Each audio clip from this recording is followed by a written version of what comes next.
Motion or agenda is approved. Yep. All righty, Mr. Robinson. Let us pray. Eternal God, we thank you for letting us come together one more time to touch and agree, to be about our Father's business as well as the business of Fairfield County. We ask you to come to this meeting, let it be what you'd have it to be, and that harmony prevail. In Jesus' name we pray. Amen. Now you can ask them if they want to, the selection of chair. Okay. If anybody wants to, we don't have to change it. Okay. So next on the agenda, we have the selection of the chair and vice chair, as well as secretary for the 2026 to 2027. Bringing this up, would anybody like to discuss or make any changes? So for discussion purposes, has the previous chair stated that she no longer wanted to be chair or that she did want to be chair? She does not? No, she's fine with it. Okay. Okay. It's not required. And is the vice chair willing to still stay? And the secretary? Technically, we don't have a secretary. I'm going to keep minutes. We could let someone be the secretary to keep minutes, but I can keep minutes. That might make it easier for everybody. Okay, if I'm in order, I move that we keep the officers the same. Just, yeah, get a And second. can I get a second? Second. Okay. Any discussion? All right. And then vote. Vote. Okay. All in favor to keep the same? Okay. Thank you. Nays. Go ahead and call nays just in case. Okay. And any nays? Yeah, just in case. Okay. All right, so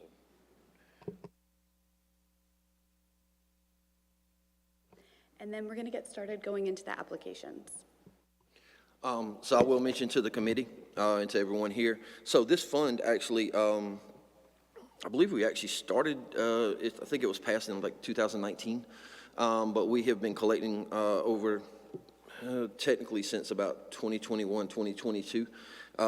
Right now, I sent you all a form that right now, as of January 23rd, we had $1.77 million in this account total. This is between all accommodations and hospitality. We were estimating that we were actually going to get between $60,000 and $65,000 per month on this. But since we added our business registration liaison, she has actually gone through and got more businesses signed up for it.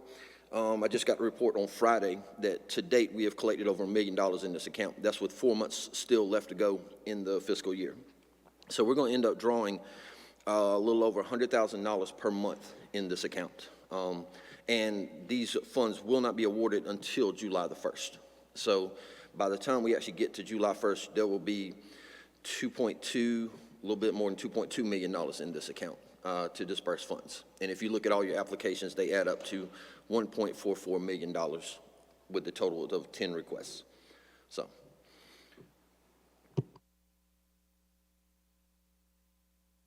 All right. And first up, we have Palmetto Conservation Group.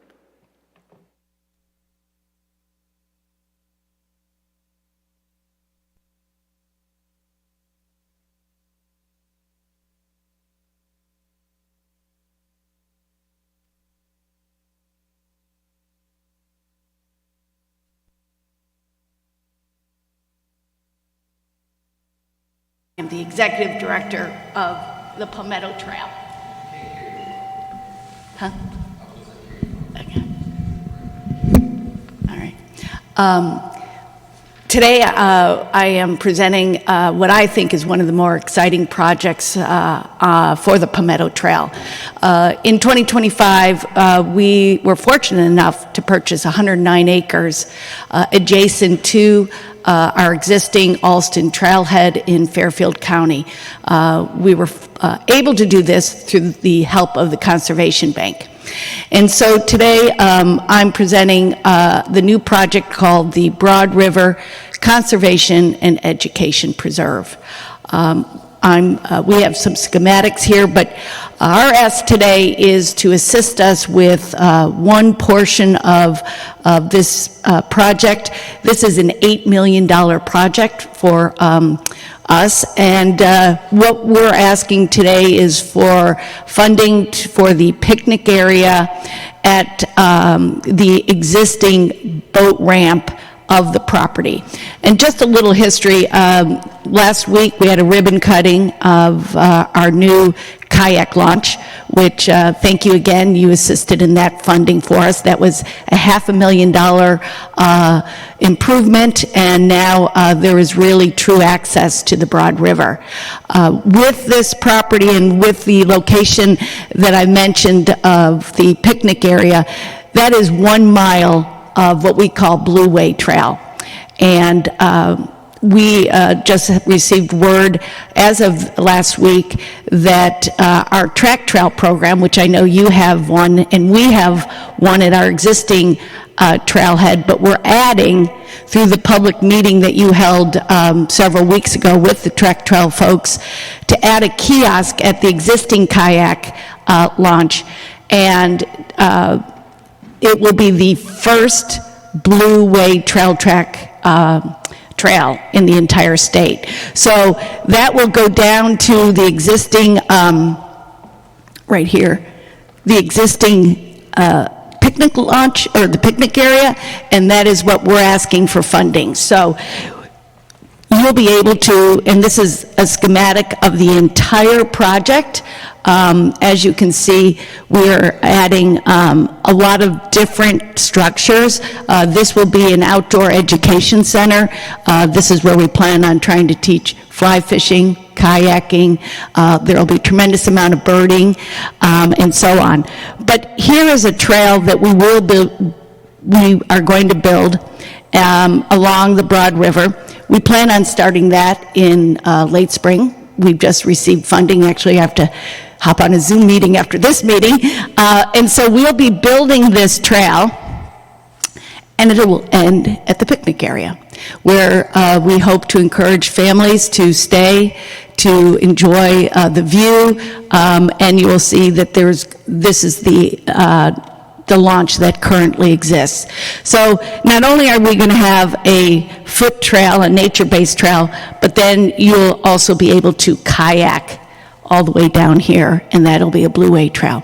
So we feel we can make this accessible by fall of 2026, and we really would love people to be able to walk and stay and visit and picnic and enjoy that area. So it's a grand plan. We're very excited about this. It is a real outdoor opportunity for Fairfield County to have a multi-recreational facility. As you know, the Alston Trailhead is one of the most popular trails for the Palmetto Trail. It is a rail trail. And actually, I just had a conversation before coming over here.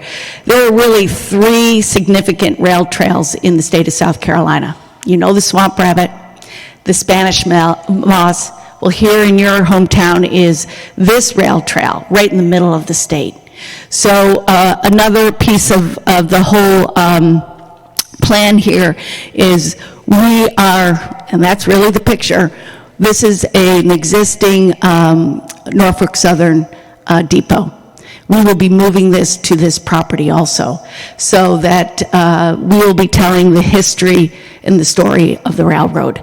And we're very excited about this. This is going to take a lot of effort. This is what we call a philosophy, because we're going to bring back a lot of the native grass, encourage native species. We'll have a pollinator area, and so this is a real conservation project also. So I think this is pretty special for Fairfield County to have 109 acres of what will be a multi-recreational facility, an enhancement to what already the Palmetto Trail offers, and we're very excited about this. I want to make one more mention, and that is we have just finished what we call the River to River Trail. That goes from the Broad River to the Watery River, comes through the town of Winsboro. We have an agreement with a private landowner to create a trailhead in your town. It'll have a bike station too, along with a informational kiosk. So we're just so excited that we're able to have camping, hiking, biking, kayaking, and a trail now that will go from one river to the other river, and it comes through your town. At that, I'll answer any questions you might have. Let me just say thank you for your dedication in doing this. This is a great gift to Fairfield County, and I know it will be utilized. Is the swamp rabbit, that's in Greenville? Yes, ma'am. So I'm familiar with that, and it has really blown up. So for Fairfield County, this is going to be such a wonderful way of bringing in even more people that I know that you bring in now from one spot of the county, and we just work on the next. So congratulations. Well, thank you. And it's also a great asset for the citizens of this county, the health, the wellness. Already, the people coming out just to explore the new kayak launch, which we have a beautiful area of to sit and reflect. We used Winsboro granite. So we're very committed to the county, to the community, and I'm very just excited to be able to offer this to the state of South Carolina, really. Do we have any questions? I know last time we spoke about tracking the numbers of people in attendance. Have we been able to? We do track at the Alston Trailhead. We have it's called Trafex, so we are tracking our numbers. I'm happy to send you the last 6 months of numbers. I can tell you that Alston Trailhead, among all our other trails that we are monitoring, is the highest traffic trail for us right now. But I'm happy to share that with Jean. I can give you all those numbers, okay? And right off the top of your head, can you think of any school groups or other groups that have taken advantage of this trip? Actually, we have several school groups, some STEM groups that have come out. They come out every year. I can also tell you that this is heavily used by Boy Scouts and Girl Scouts. This is a great area for them to earn their badges, but also there's a tremendous amount of camping that they do over the weekends. What we're seeing here is families that come out and maybe just want to do a short hike. We definitely have those more seasoned hikers and runners. We also offer a 10K trail run that we do every year here. And so we see a variety of people, but I'm also seeing a lot of is out-of-town plates.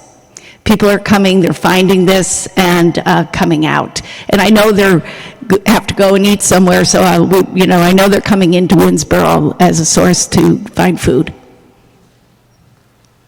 Now, we would also love to be able to get more school groups out here too, where we could partner with this district and encourage field trips. We would love to teach birding classes, camping classes, just a pollinator class, and this will be able to really do that at no cost. Remember, the Palmetto Trail is free and open every day of the year.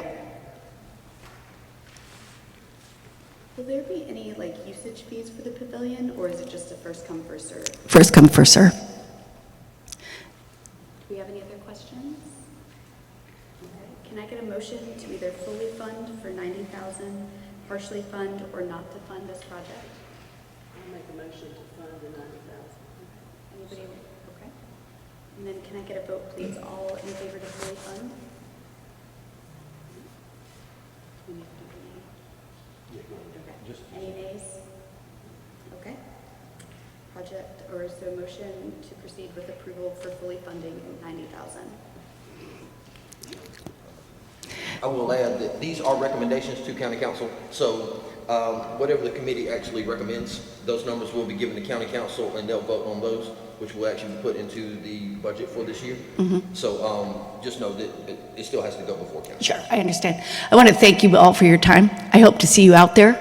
We'll have a ribbon cutting in April, and it is a very special place. We have 3 eagles that nest out there, and we will.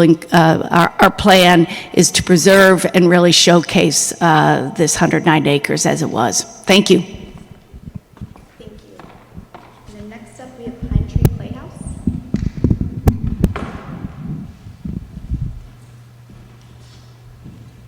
Good morning. Hi. My name is Andy Phipps. I am the president of the Pine Tree Playhouse. With me I have board members, officers Shane Moody and Nancy Smith. Thank you so much, first of all, for supporting us, helping with our projects last year. We truly, sincerely appreciate that. Just a little bit of history on the Pine Tree Playhouse. We actually began as Fairfield Community Theater in 1974 and performed on this stage. This is actually the first place that I performed with the Pine Tree Playhouse. So a little bit of sentimentality, a whole lot of fun that we've always had here. You can go to the next slide, sir. In 1984, the Playhouse renovated the former church at 230 South Congress Street, and the Playhouse, which was deeded to the players upon the condition that the theater operate as a 501c3. The organization is still a 501c3 to this day. The Pine Tree Playhouse has been active in the community for over 50 years, hosting family-friendly musicals, thought-provoking plays, for generations. We have been a pillar of performing arts in the Fairfield County community.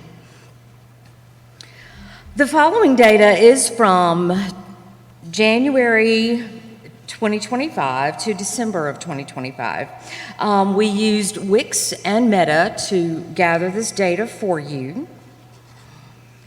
Presently, we netted more than 2,000 people from outside of Fairfield County. Most ticket sales were, of course, purchased by local people, folks here in the county, family members, things like that. But we did get 27.8% of our ticket sales from people outside of the county. So we are bringing people in. And of course, when these people come into the county, they are dining and visiting local shops and dining here and enjoying Fairfield County. Locations outside of the county include, but are not limited to, of course, Rock Hill, Greenville, Spartanburg, Surfside, Florence, Waxhaw, North Carolina, and I mean, we've even had people come from as far away as Colorado. So, and just to come see our show. We've had people who stay here at the bed and breakfast and, of course, dine here and shop here, so we're bringing in some folks.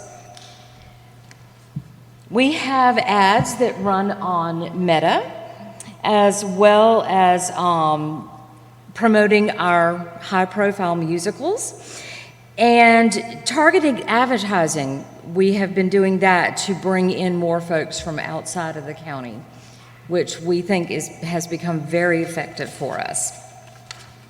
At this time, I'm actually going to turn the floor over to another board member of ours, Mr. Trey Swan. Do you need this? Thank you. Thank you. So I'll say the numbers are important of what we're bringing in, but also the numbers don't tell the entire story. Many of our volunteers, our actors, directors, and staff, they're not from Fairfield. Many come in from places like Chester, Rock Hill, Columbia, and Irmo, and we've even had a director come from as far away as Florence to direct a show. These rehearsal time frames, they can last anywhere from 2 to 4 months, and volunteers often frequent local businesses, Winsboro Fiesta. We've had one of our guests at our most recent show, the Valentine's show, stay at the Songbird between performances. So just to kind of summarize, while we do bring in, visitors from outside the community, to come see our shows, we're also bringing in a lot of people to participate in the shows from outside. So, doing an overview of our grant application, we are asking for $1,500 for marketing, $5,000 for future shows, $12,500 for an HVAC repair, and an additional $1,000 for auditorium lighting, bringing us to a total of $20,000.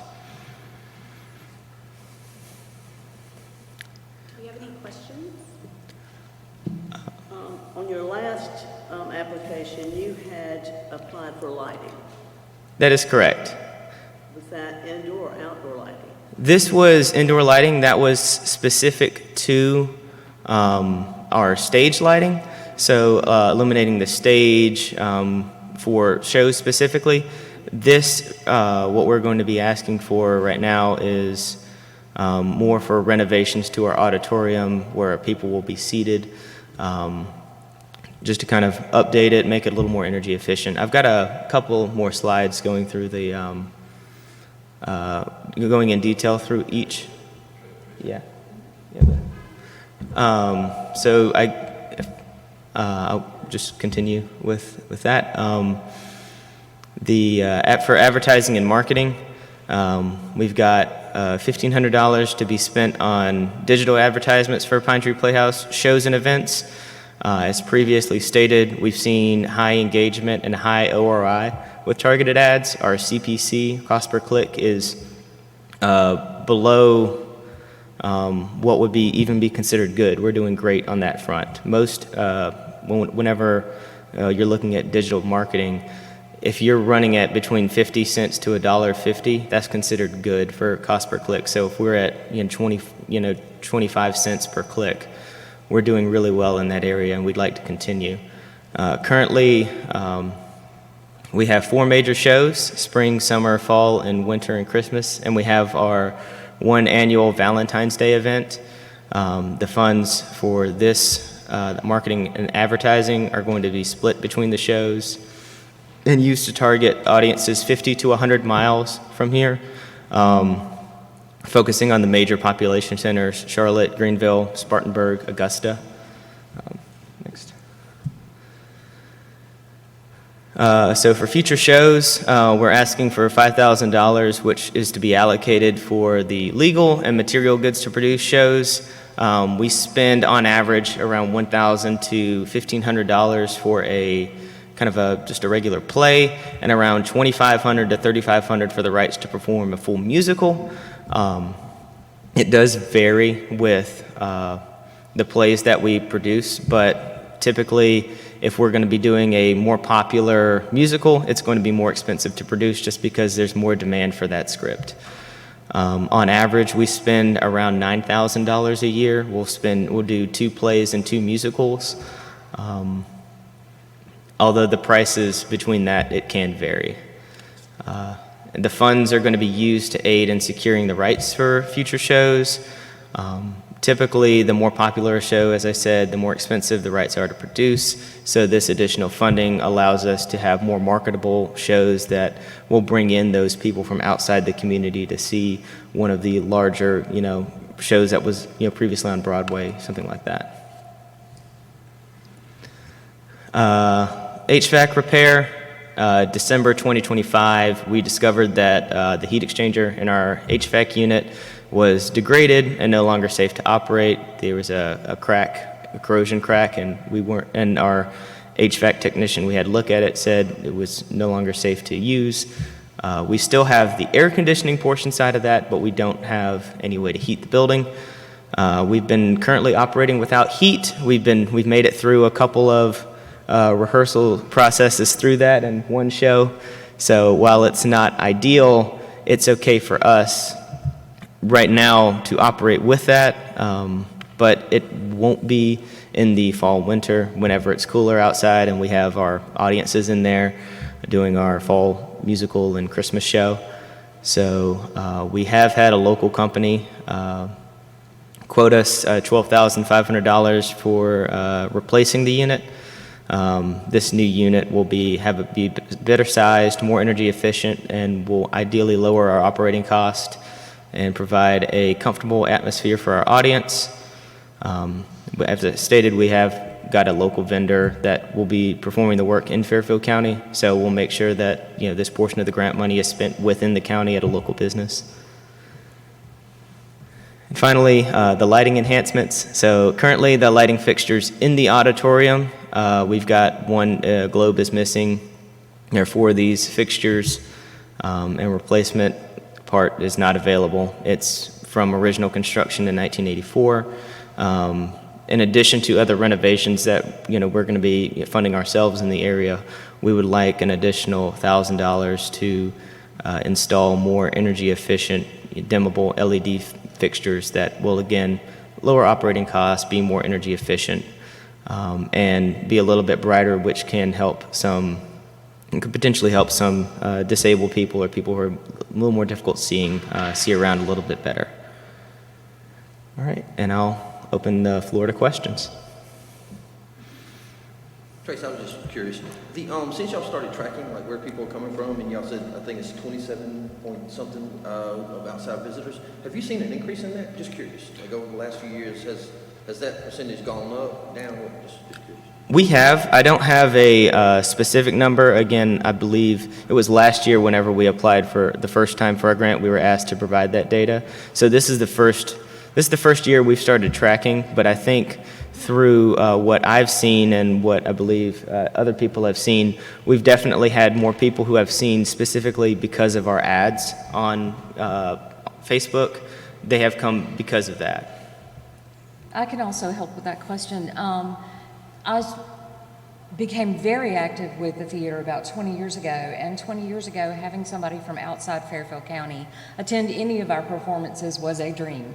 So over the last couple of decades, we have seen just a huge jump in people coming from outside the county to stay here, eat here, enjoy the theater, and the fact that we're promoting local restaurants and local businesses in our playbills helps also.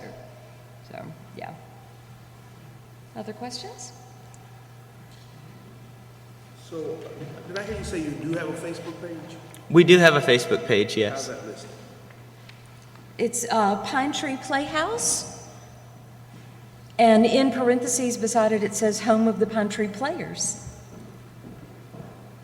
And we're also on Instagram, and aren't we somewhere else? No? I think that's it. Facebook and Instagram. Facebook and Instagram. And of course, we do have a website, which is pinetreeplayhouse.com. And my only other question, for your heating and air quote, this says Newberry. Are they also in Fairfield, Fulmer? For your HVAC quote? Yes. I think their main office is in Newberry, and they operate in and out of Fairfield County as well. Did we just get one quote? We got one quote at the time. Thank you.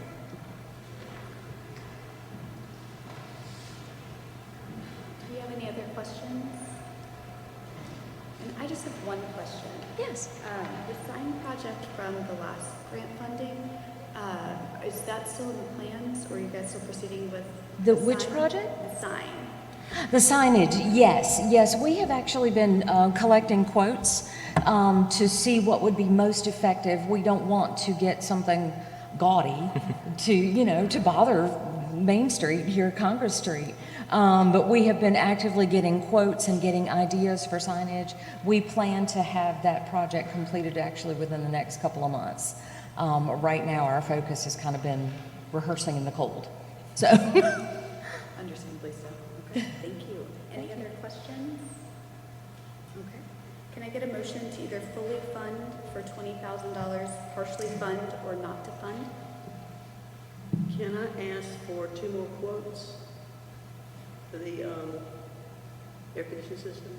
Is that something we can ask for?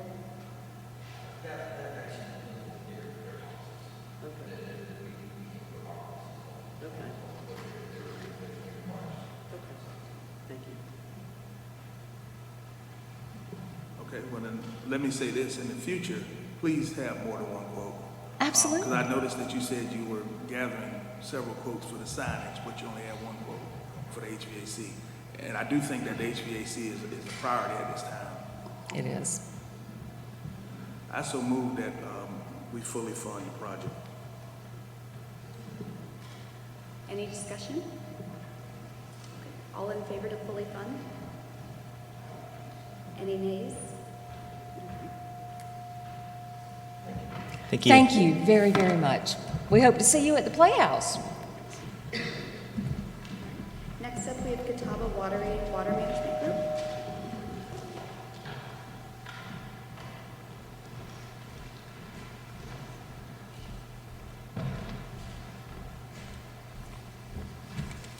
Hey, I just have some handout book.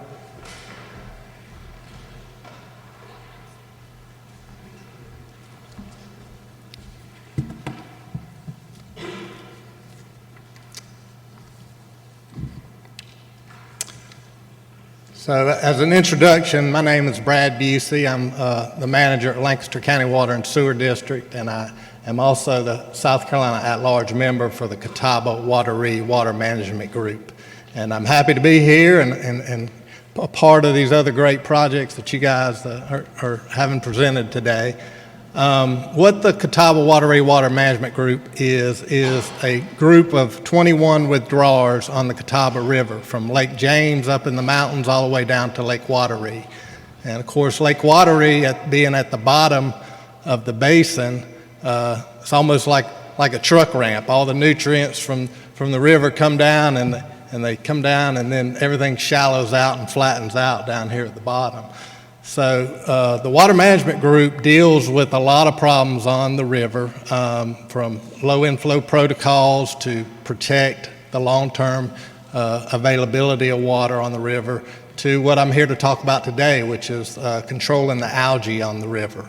Some of the participants in our organization would be Lancaster County Water and Sewer District, Chester Metropolitan, Lugoff Elgin, and City of Camden. So what we've found in the treatment of algae by looking at other models is that it's best handled. There's really nobody else to step forward with the funding to treat the algae. The state's not doing it. You don't want your local property owners doing it because they're going to be more concerned about what's in front of their dock as opposed to what's best overall for the greater good of the ecosystem. So what we've found by looking at other models is to get the counties and the utilities and municipalities involved collaboratively to fund the algae treatment.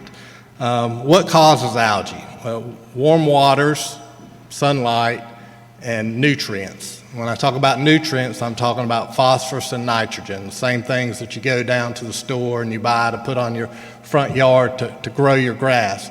Nutrients come from natural runoff and sediment. They come from failing septic tanks. They come from domestic wastewater discharges. They come from agriculture. They come from a whole lot of different sources. But as temperatures continue to rise and climate changes and rainfall events get larger and you pull more organics and nutrients into the river, the problem continues to grow. So it's something that has to be addressed. So here's a picture. The overview of the problem is what the Lingbia looks like that Lake Wateree is having problems with now. Again, without participation from counties and utilities, there really is nobody else there to correct this problem. Or to treat this problem. So in 1983, looking at this slide, this is a picture of what's known as hydrilla. Some of you may remember in 1983, Duke Energy did a survey and there was no signs of aquatic plants on Lake Wateree. Then a thing called hydrilla came along, and so that had to be treated. Now we're dealing with an algae called Lingbia. And so now we have to deal with that. And tomorrow it'll be something else. It's a continual problem because the lake system is not a natural ecosystem. It's only been there a little over 100 years. It was dammed up to create water for power in the area. And now since then we've used it for our drinking water, our recreation, power, and a lot of other things. This drawing shows in 2021 a list of sites along Lake Wateree on both sides of the lake where there were active surveys done for the presence of Lingbia. The next survey was done in 2025 after the lake was taken down. There was work done on the dam. The lake was brought back up. The sites continue to grow. The next drawing is important. It's what's known as an invasion curve. And what this drawing is telling you is that right now we're in this containment area where we've got 120 sites, that's significant, that we've surveyed along the lake. And, you know, we want to deal with the problem, but if we ignore the problem, as time goes on, those costs and the infestation is going to continue to go up. So we're not saying that we're going to be able to eradicate the problem now. We want to mitigate the problem before it becomes worse. And by creating a collaboration of the counties in the area and the utilities to work on the solution together, we feel like that's the best way to stay ahead of not only Lingbia, but future potential algae. So again, the call to support, the greater our demands on the Catawba River, the greater the need for our investments. We use it for power. We use it for water supply. We use it for development. We use it for recreation. And we want everybody to participate and be a part of the solution. Right now, our annual budget is about $236,000 for treating Lingbia. We weren't able to come up with that amount of money, so we're treating about 60% of the sites at a time right now. That participation has come from about 12 different stakeholders, some in Lancaster County, Kershaw County, and Chester County. Also, Fairfield County has put in $5,000 from its operating funds.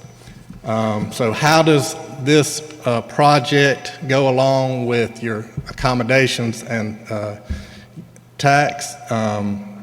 The project criterion benefits, it's an enhancement of a recreation area, obviously prevention of a future nuisance, and in particular potential health and drinking water issues. It preserves swim beaches and picnic areas. Two of the treatment sites right now are Molly Creek Access and Lake Wateree State Park. Obviously campgrounds, your fireworks shows bring a lot of visitors into the area from the outside area, fishing tournaments. All of these things create potential accommodations and hospitality tax revenue. Again, Lake Wateree is the second largest revenue generator, I understand, in the county. I was provided some of these numbers by others, so I'm not a resident. I don't want to attest to it, but obviously I think we'd all agree that Lake Wateree, you're better off from an accommodation and hospitality tax standpoint with having that asset here in your county. And we all want to do what we can to protect it and preserve it, and you're seeing a lot of participation from neighboring counties, and you know, we want to maintain that goodwill and expectation that, you know, everybody's going to roll up their sleeves and participate in it. So that's my presentation, and if you got any questions, I'm happy to try to do my best to answer them. Mr. Bushy, I have a question just from my knowledge. So I'm looking at the map that shows the different spots, like the surveys that y'all did. The areas that don't have it, how does it not catch there? I'm just curious. It looks like what happens is, I guess it gets to an area and it kind of spawns out. How does it grow? Like, how does it spread to different parts of the lake and miss a lot of parts? Yeah, the nutrients are a lot of latent nutrients that they get there over time. They settle in the sediment at the bottom. So the short answer is I don't know. I'm not the treatment expert. We have a guy named Dr. Rogers from Clemson who's assisting us with where to treat and how to treat. Those surveys are done through residents going out and identifying things on their a GPS unit, putting it in, then Duke Energy collects that data and they go out and verify it. So I don't, yes. Right. It looks like it hits a spot and it kind of just grows. I guess maybe it catches or how. Yeah, it could be areas where the water's quiescent. It could be areas where the nutrients collect in the sediment at the bottom. I have a question. Yes, ma'am. Could some of this possibly be from the growth itself of Lake Wateree, from the homes, those types of things, and clearing off some of the land? Absolutely. Again, as I said, Lake Wateree is at the bottom of the basin. Nutrients, it's a localized problem, whether it be failing septic tanks.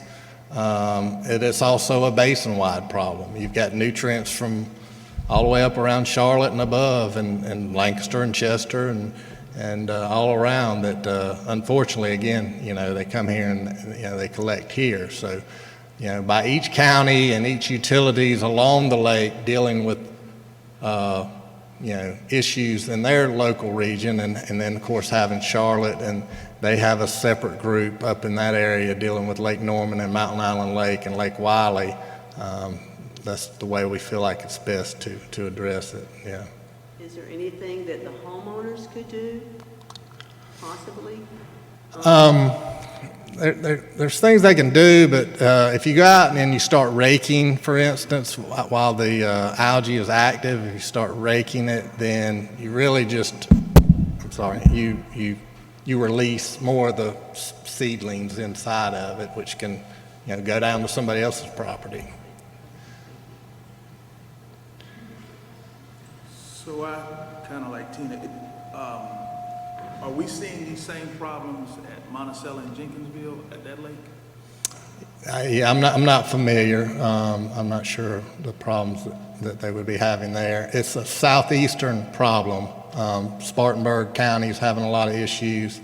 We're kind of following the model for community collaboration that's used at Lake Gaston up in on the Virginia-North Carolina line, but I'm not familiar with Monticello. So when we had the hydrilla problem, how did we take care of that problem? I think it just kind of went away, but I'm not sure, to tell you the truth. Yeah, well, the kudzu hadn't gone away, but Right. So hydrilla probably hadn't gone away either, is what I'm saying. right. Is this not a Duke Energy problem? Duke participates, but yeah, that's a good question for Duke Energy. They're participating in this with the surveys. They're participating with their personnel. They contributed $5,000, but that would be a question for Duke Energy. So I'm led to believe that this man-made lake was placed there for the only purpose of generating hydro power through Duke Energy. And they thought enough to give $5,000 to the eradication. I also noticed that our county council gave about $5,000 to the eradication. And I think you said you all were budgeted $236,000? Yes, sir. And you were not able to put that amount to it? We're funding at about $142,000 right now with the money that we have, so 60%. What happened to the difference? 40%? It just, instead of treating 100% of the sites, we're treating 60% of the sites. So how much are we asking for total today? There's $30,000 in the request. Okay, and so we give you $30,000, if we recommend to the county council to give you $30,000 today, how much will you be back for next year? That's a great question. This is a continual program. There is not a promise of, eradication here. We think it's best for the communities, for the counties and the utilities in the area to pool their resources. What our team consists of is the Water Management Group acting as the financial administrator. So the Water Management Group, which is a nonprofit, holds the money. As I said, we have Dr. Rogers from Clemson University. He's the treatment expert, so he makes decisions on where and how to treat. And then we have an applicator, Aqua Services, who does the applications. And we'll be meeting again Thursday. We'll have our annual meeting to talk about how the treatment's going and how the money's being spent and those sorts of things. we will be looking for money continually, is the short answer to your question. And what we would like to see is an operating budget contribution. We're not looking for any specific amount.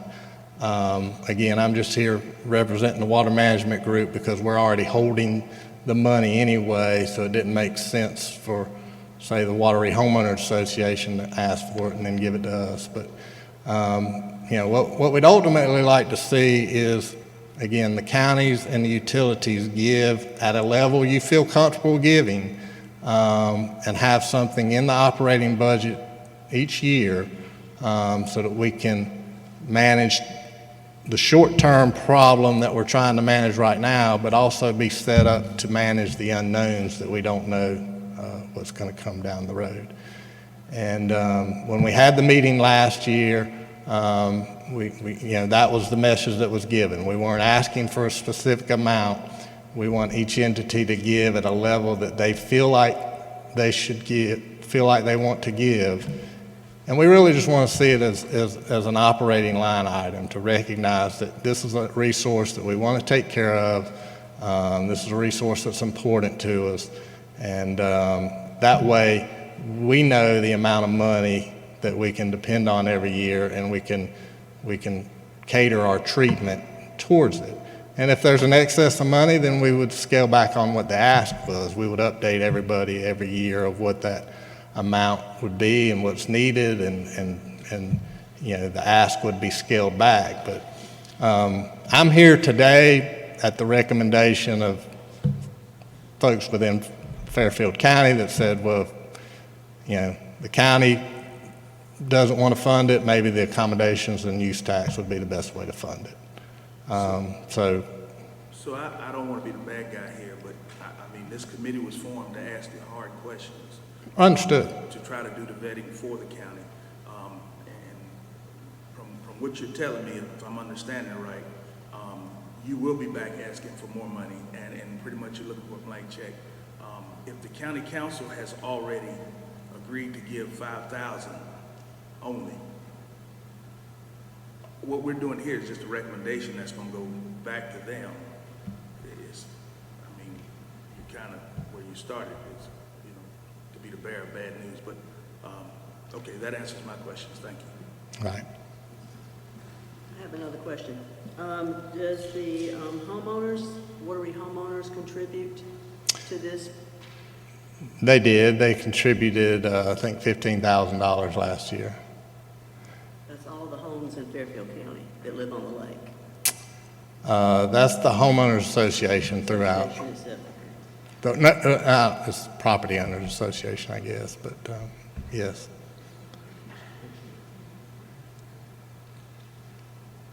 For the sake of time, are there any additional questions that we have at this time?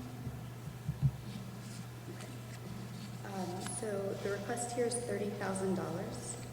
Can I get a motion to either fully fund, partially fund, or not to fund?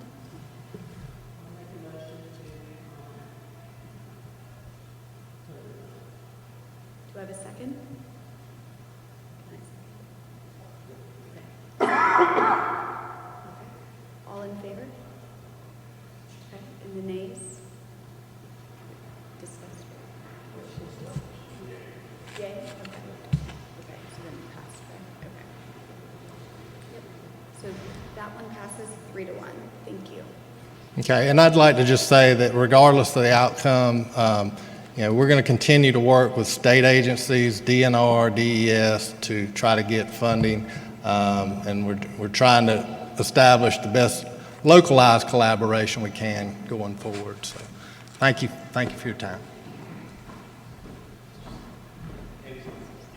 And then next we have the South Carolina Railroad Museum. There's going to be a meeting on the back, so we'll be coming on stage, maybe want to give us time.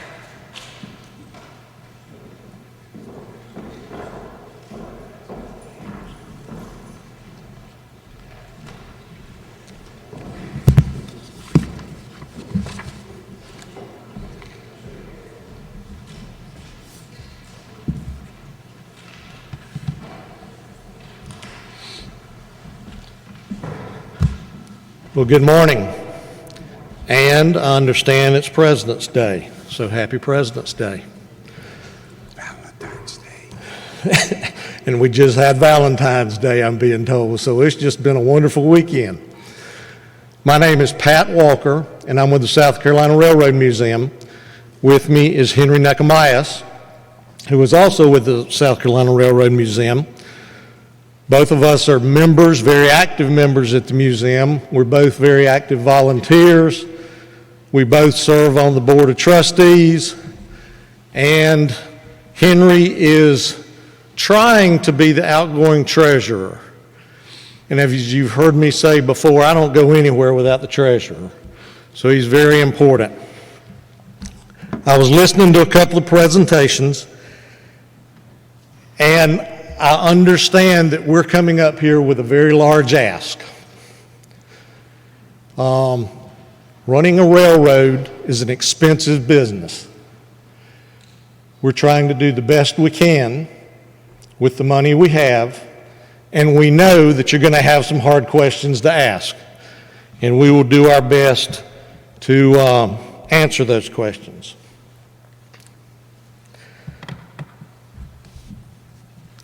I guess the first thing I want to do is thank the citizens of Fairfield County that have supported this railroad for 42 years, since 1983, that have been coming to the railroad to ride it and have seen it go into a state of disrepair over a large portion of that.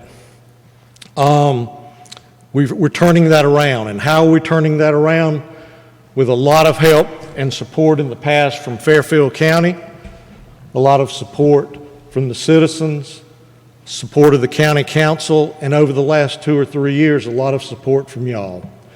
Y'all have really turned the ship around as far as we're concerned in Fairfield County. I've got several things I'll talk about on that. And Henry knows me well enough to know that sometimes he just has to kind of push me out the way and straighten out a thing or two. So we'll kind of tag team this a little bit. But you have a handout. It's pictures. I like pictures. The data and the hard numbers are in the application. I'll touch on some of that, but I want you to see really what is being taken care of.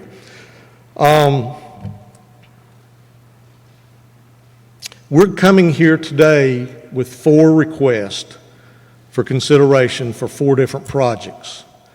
I'm going to change a little bit of my presentation after I came up here and realized a thing or two, but it'll still be in the order of the sheets that you have in front of you. For the last 2 years, you've given us money for advertising. Last year, you gave us $36,000. I'm going to talk about that for a minute. We're going to be asking for $40,000 this year. We started off a number of years ago, and Henry was a large part of this, in doing advertising in newspapers, magazines, a variety of flyers and notices around the state. But it wasn't until we really kicked in and did initially some radio advertising a couple of years ago, but we didn't get the bounce back from that we had hoped to get. So last year, y'all provided us with this money, and we decided to do billboards, digital billboards, across the state and outside of the state. Some in North Carolina, some in South Carolina, some in Georgia. Those were probably the best things that we've ever done. Henry, I don't have the number right in front of me, but was it about 11 or 12 billboards, digital billboards? I don't know. No, it's a lot of billboards. And they're not cheap.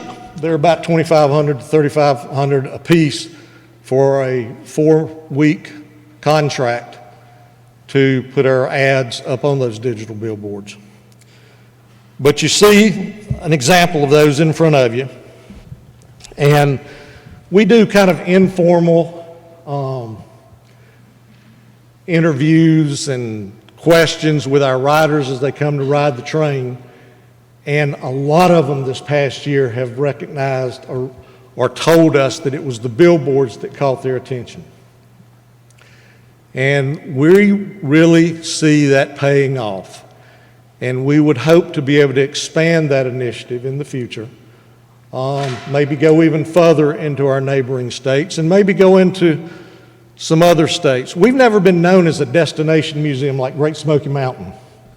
We've been known as a place to come when you're doing other things or traveling through. But we're finally having some, actually a number of our riders coming and saying they drove down from Ohio, Pennsylvania, New Jersey, Virginia, for one reason, to come to the Railroad Museum. That's been a shock to us. So that is our first request. You see the picture there from South Carolina Living. We run a barbecue train, and when that magazine came out last summer, our barbecue train sales skyrocketed. In fact, we sold all 14 of them out literally within a 2 or 3 week period after that. So that is our first request, and I'm going to come back to it in just a minute and kind of change the order, but I wanted you to see that. But I wanted to talk to you about something that came to us unexpected, and that's, I hope all of you are familiar with the state newspapers, the best contest that they have.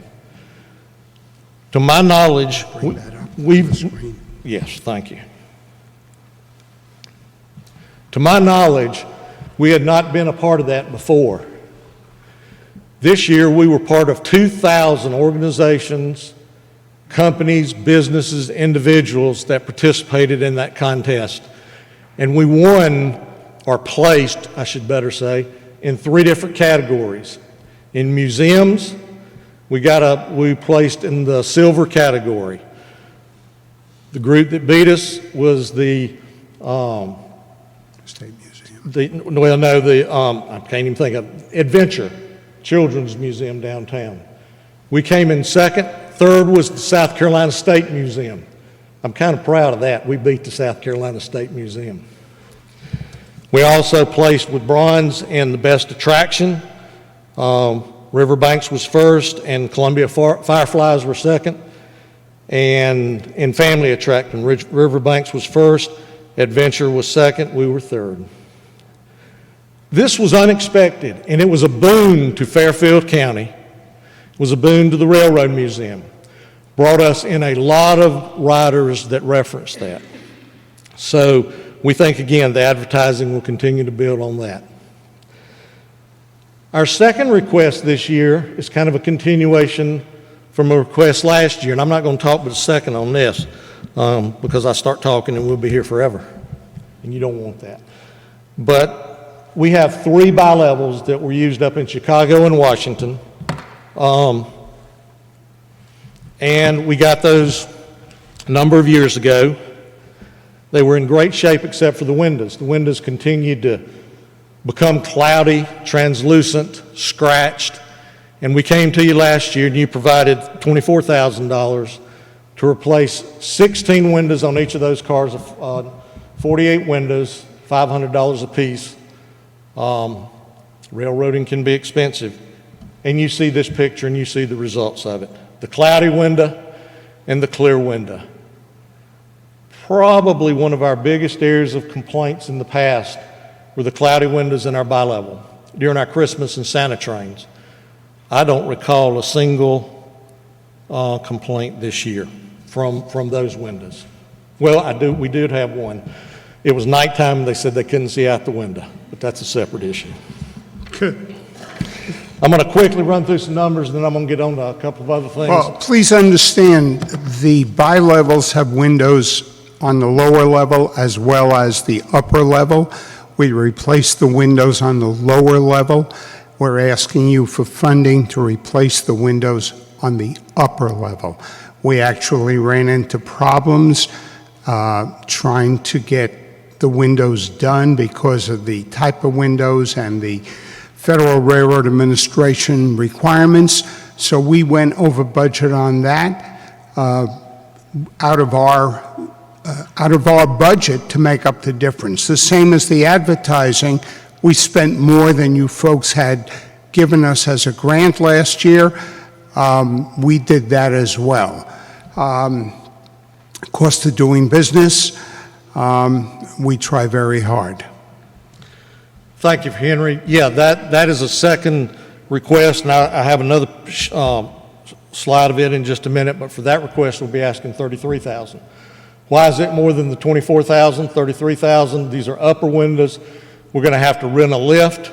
They're going to have to be working outside high on ladders, and just the installation costs go up. The window costs should be about the same, but it's just because they're high up on the second level. The slide that I have in front of you just quickly shows some numbers. It shows kind of how we've continued to grow over the last year or two. I could have backed this up to 23 and you'd have seen about the same change in numbers. This year we had 11,600 or so visitors to the museum, 9,600 train riders, which for us is real good. We had walk-in visitors of right at 2,000. We ran 14 sold-out barbecue trains. I wish we could triple that number, but we don't have the volunteers and the staff to make it happen. If we ever start hiring people, well, that's another story, but that's not in the cards right now. We ran 23 charter trains. About half of those were education groups, school groups, and all. About half of them were private entities that came up, rented our train, and we took them. Some of those charter trains also asked for food to be delivered. We had several restaurants in the area that provided lunch and or dinner for those groups.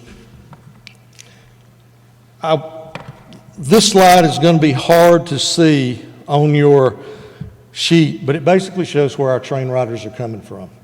Out of those 10,000, give or take, train riders, 32% are coming from 50 miles or greater away.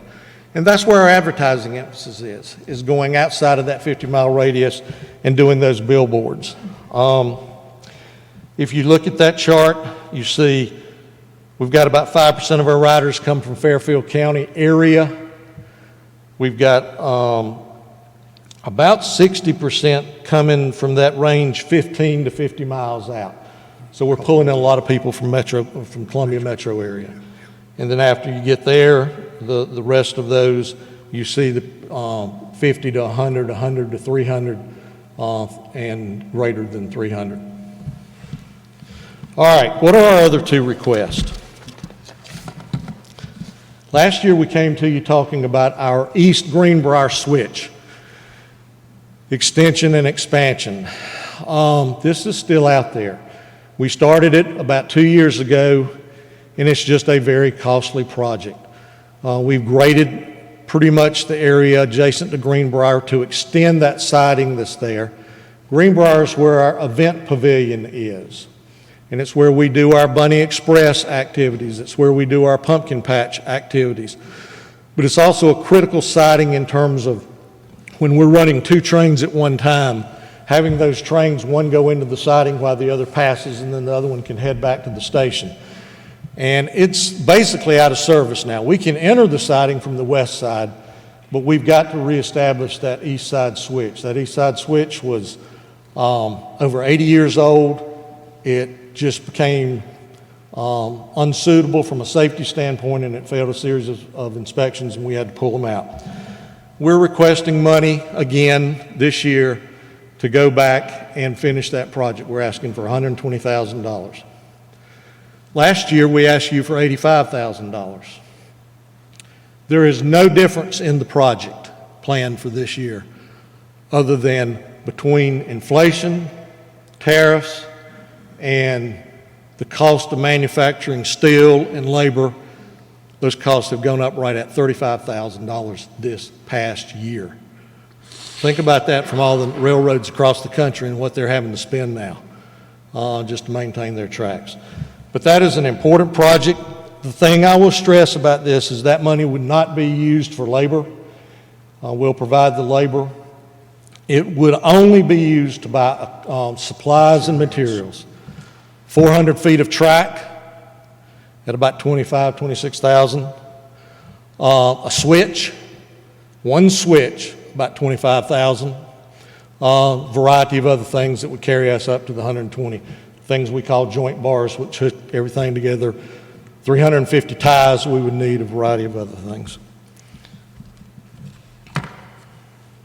I don't need to talk about this next one. We've already kind of covered it, but the advertising, again, we're asking for $40,000 for advertising to continue what we've been doing, but to expand that. Now, kind of my pet project. I hope when you've ridden by the museum, you've seen a lot of painting of cars that has taken place. In the last 2 years, our members raised $140,000.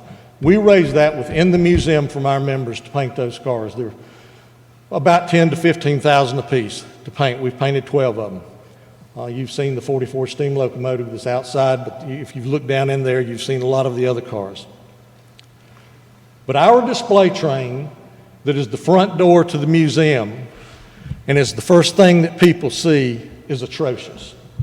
It needs to be painted. It needs to be much more welcoming into the museum. So we have 3 cars. One is a Seaboard Airline Vice President's business car. It was built in 1911. One is a U.S. Post Office car that was built in, I think, 27. And the other one is a baggage car that was built in 1922. We need to reseal those roofs, and we need to paint them to preserve them, and that's going to take $44,000. The estimate that we got for that is the same estimate that we use, or the same painter that we use, the contract painter out of Pennsylvania, that comes down and painted our other cars. And then the last request that we have is, again, back to our bi-levels. If you look at this picture, you can see the lower windows are clear and nice, the upper windows cloudy. And we just need to replace those, and as I mentioned a minute ago, that is $33,000.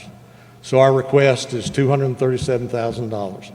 The next 2 pages, I'll just simply show you, those are just examples of. Well, it's just so competitive, $750 right now. So we have weddings, celebrations of life. We have birthday parties, get-togethers, family reunions.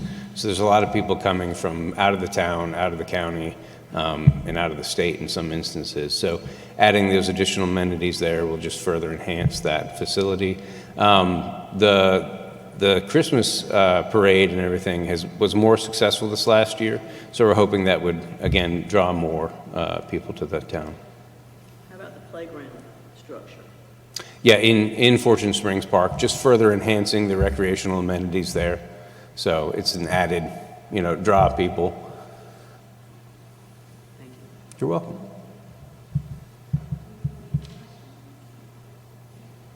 I think I have several questions. I noticed that park has kind of gone down and been very dilapidated over the years here. Even the roadway at the top there was washing out. Has that been corrected before we start trying to put money into this? It will be. So it hasn't yet?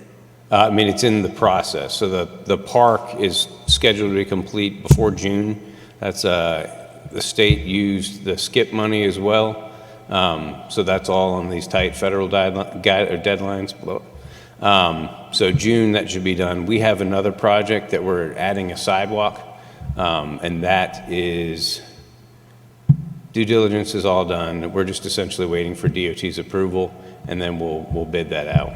So did we do any kind of timeline or anything, or are we just throwing money at this in different places? I mean, is there some kind of schedule of how things are going to be done and what's going to be done there, or are we just kind of picking places that those stuff? So with the playground structure, or you mean all these different projects we got going on? Everything that you mentioned at Fortune Springs Park. Okay. Well, the SKIP grant is something that has been ongoing for a while. We put in for the Transportation Alternatives Program to add the sidewalks. That's just a project that usually takes a while. So that answer would be no, we don't have a plan in place of schedule or what we're doing there and how we're doing it. We're just kind of throwing things at it. Well, we have a plan. It's just things don't always go according to plan when it comes to state funding and then due diligence. So there are items that are all in play. Do we know specifically when it's going to be complete? Not off the top of my head, not this time. So last year when you all asked for monies for Christmas decorations, I made mention of there's grants out there for those things. There's other towns that have received grants upward over $100,000 for those decorations for towns. And I noticed at the bottom here, Grants Administrator, Carol Props, right? Mm-hmm. Is that correct? Yes. Has she written any grants to try to secure any of these monies for these decorations and trees and so forth? I did not hear from William Medlin that presented that there was grant sources. I mean, I can have her look. I'm pretty sure we've been looking. That's one of those that it's kind of difficult to get monies for things such as decorations or a tree. And if we purchase this $26,000 tree, where will it be stored so that it's kept in pristine condition? It's stored at the electric department, the warehouse, over off of Vanderhorst Street.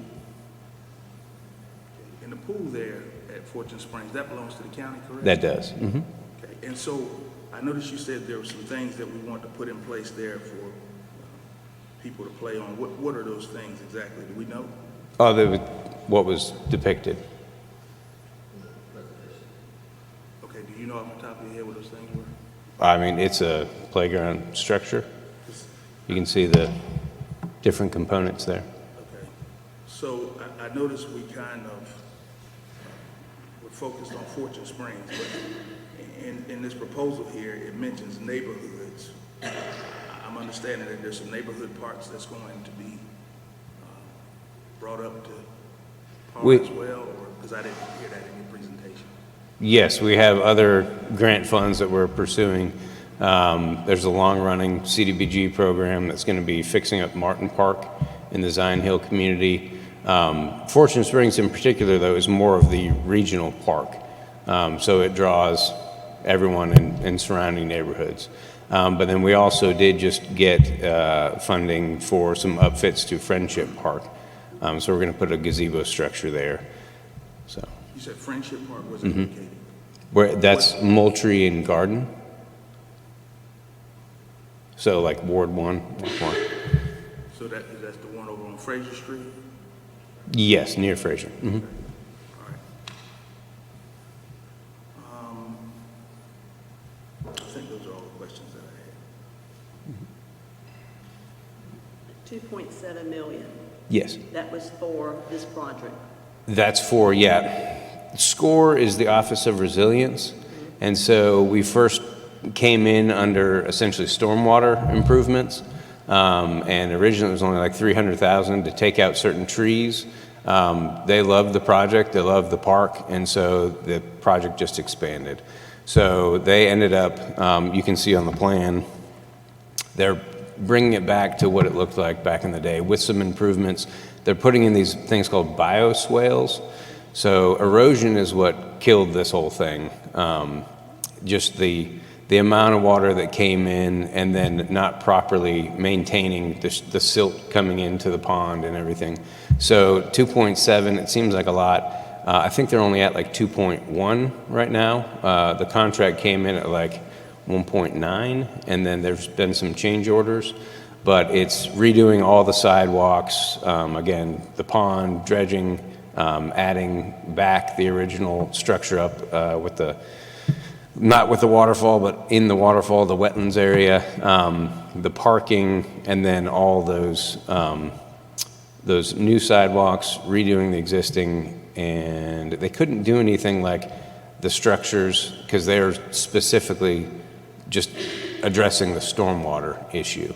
So that was where we're kind of hamstrung on what other things, what other amenities they could help with. Mm-hmm. I just have a few things also. So I know you're referring to something that was up quick on the screen. Is that like a layout of what's going on? And is in the packet, I would have just recommended to whoever wrote it up to give us some statistics of what you see in that park for tourism. You know, I understand you said, you know, I take your word, the rental of the armory for weddings and such, but Yeah, we don't have a, any flow of numbers. I know, we don't really have a good tracking system for how many visitors to the park there are, but we know that the contractors who have been doing this work now for the past 9 months have just said it has not stopped. So the whole time, they constantly have people coming in. Even when the road's blocked off, people continue to come in and try and circle around it for whatever reason. They sit there. There's a number I know of county employees, town employees, that I constantly see out there, just enjoying lunch and sitting out there. So there's a lot of usage. I just don't know the best way to honestly track that. I mean, I guess Parks and Rec, if they have a good way for a passive park to track the usership, that would be news to me. I don't. So could we not probably revert to how Palmetto Conservation Group is doing their tracking? Would that not be?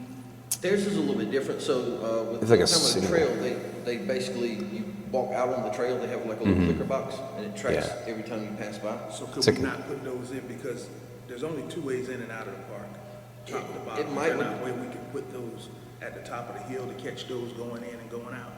I mean, that would give you some kind of numbers, but at the end of the day, we have to go by the guidelines that are written, and we have to be able to know that there's people, we can't, I mean, we can sit here and say that there's 1 million people that come into this auditorium, and but we got to be able to prove that somehow or another.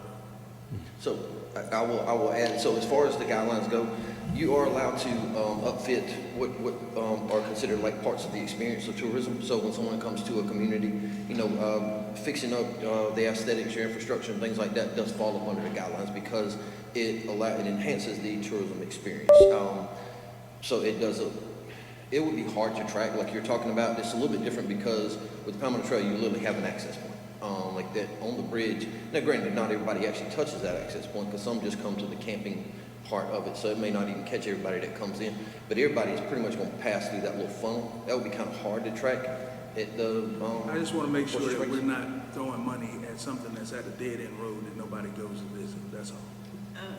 If I may add something, this is a historic site, and this has been on the historic tour for years.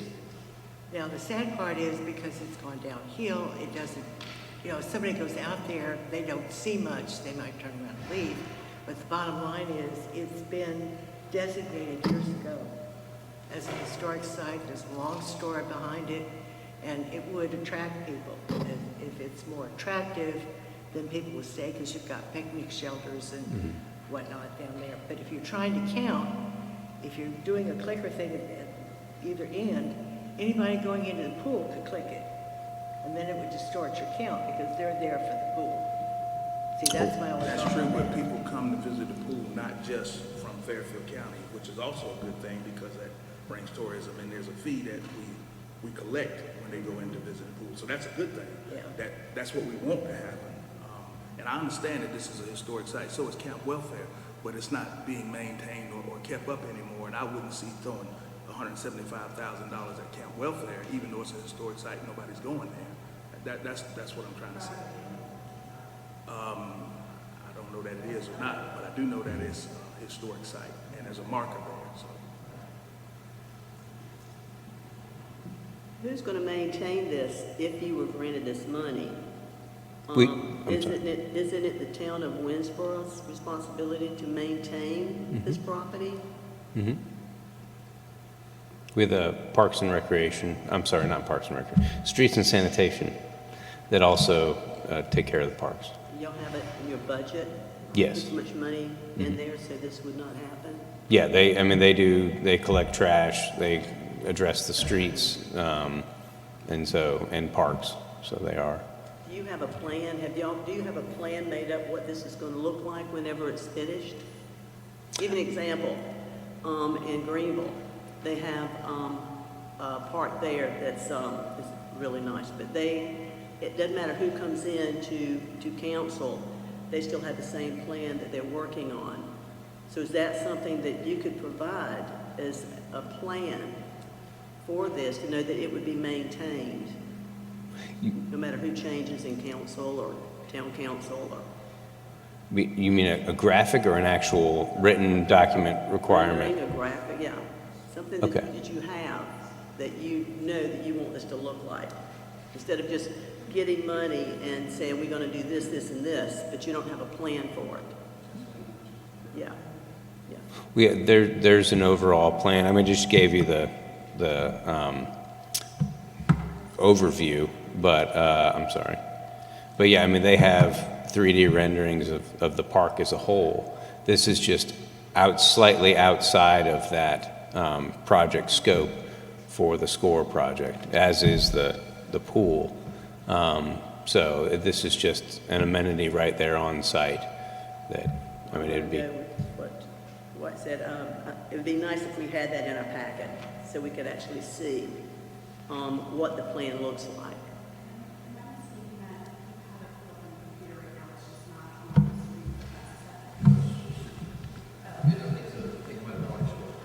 Oh. Yeah.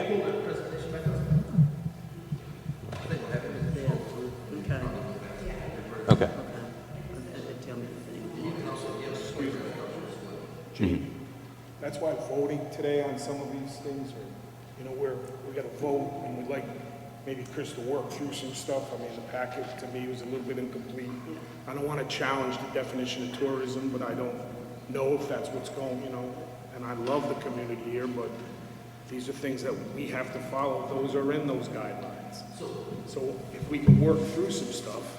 So our recommendations aren't actually going to be given to council until March the 16th, and those include the state recommendations, which we will actually, we're going through the state applications on March the 2nd. If we needed to maybe bring some of these up for discussion at that point, we can. If you need more time to process it, things like that, so we can actually come back and vote on it at that time if we need to. And we'll also put in for March 9th that if needed meeting, just in case. So if you're not comfortable doing that, we could table it to the next meeting and do it. Just want fairness. Yeah. The Winsboro, but Understand. Yeah, you can actually, like I said, we have the March 2nd date, which will be just the 2 state applications. And then we also, like I said, a preliminary March 9th in case you need it, if you wanted more discussion time, so you can actually table that, that decision to the next meeting. I'm a vote to table it.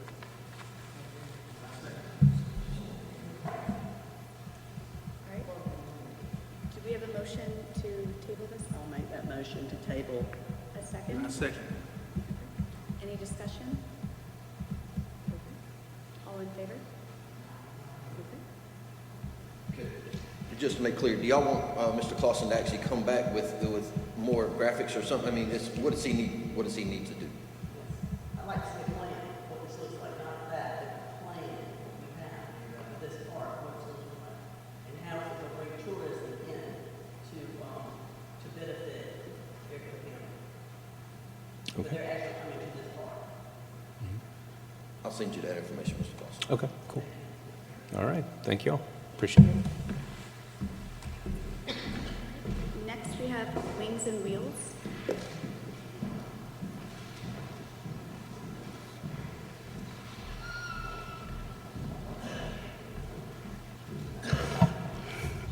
Good morning. Thank you for letting me request the funding extra for Wings and Wheels. I just want to say hello to Miss Terry. I haven't seen her in a while. Huh? Susan, I'm sorry. Terry moved away. Miss Susan started with me with Wings and Wheels. She's the one that taught me how to plan for Wings and Wheels at the very beginning. I've been here 8 years. So the Wings and Wheels Air Festival, the coming event is going to be our 21st year. This festival showcases the Fairfield County Airport. The event includes many things: airplane rides, food vendors, arts and craft vendors, children's amusements, a DJ, classic car show, and skydiving display. So responders and the Fairfield County hospitality is shown off at our event. The event attendance has increased every year since the beginning, especially in the last 4 years. This extra money, Fairfield County has funded the event with $5,000. My understanding is from the very beginning. That money has been moved to some different accounts, but with the ability to increase the funding with the extra $5,000 from the hospitality tax, it allows us to accommodate increases in cost, increase media for the event, which brings a lot of outside residents from different counties. Last year's event, we did figure out a way to kind of track where most of our attendees were coming from. The chamber developed a board where you could scan, what are those things called? The codes, yeah. And we could track a little bit more of where the attendees were coming from. So about 50% we tracked were out from outside the county. So we were allowed additional advertising. We were also able to provide a larger food tent to cover the food area where people were sitting. The airport tends to be very windy, so we were also able to get some of the concrete weights that are very expensive to rent to hold the tent down. This year, we need some parking assistance for our event. We do have a field that is donated by one of the residents, but we do need some parking assistance. We have a hard time getting people to volunteer for that. So I'd like to pay the sheriff's department to come in, So we appreciate the extra funding. The $5,000 that you give goes to the event fully first, and then we dip into the $5,000 that the county has given us. And last year, we spent $6,765.10.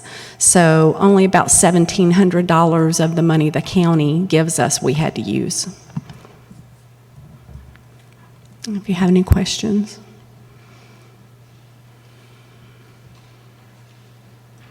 Have you considered maybe getting a state guard to do your parking or ROTC program? We've tried the ROTC program with the high school. It's just hard to get the kids to show up on a weekend, especially the Saturday before Mother's Day. So I'd rather, at this point, the event is getting much bigger. We had about 1,400 people last year. We actually used a clicker at the parking tent to track how many people were coming in last year. So we think we have a pretty good count on the attendees. And I'd rather pay them to have certified officers on site. We had a couple of issues the last couple years with the parking, and they're just much more dependable. I know the state guard does the Fly By Fish Festival, and obviously they don't charge anything. Just you might want to keep that in the back of your head. That way you can use your funds for something else. Absolutely, yeah. Maybe next year you have to have a lot of time to book them ahead of time. Usually, no. I'd be happy to get a contact number or name from them, and we definitely try them before spending the money. Do we have any other questions? So for Wings and Wheels, the funding request is $5,000. Can I get a motion to either fully fund, partially fund, or not to fund? Do we have a second? Second. Any discussion? All in favor? Any nays? Fully passed. Thank you. Thank you. Next, we have Fairfield County Parks and Recreation.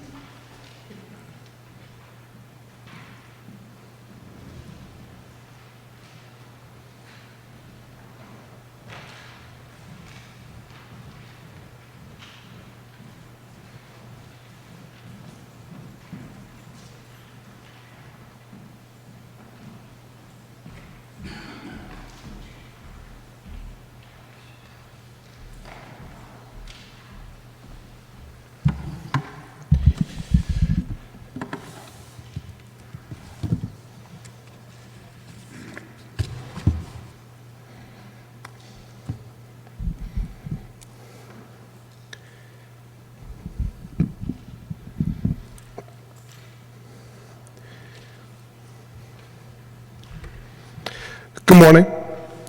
Good to see y'all today. My name is Lucas Vance. I'm the Director of Fairfield County Parks and Recreation. I'm here today to give you a proposal for some funding that we're seeking from the committee.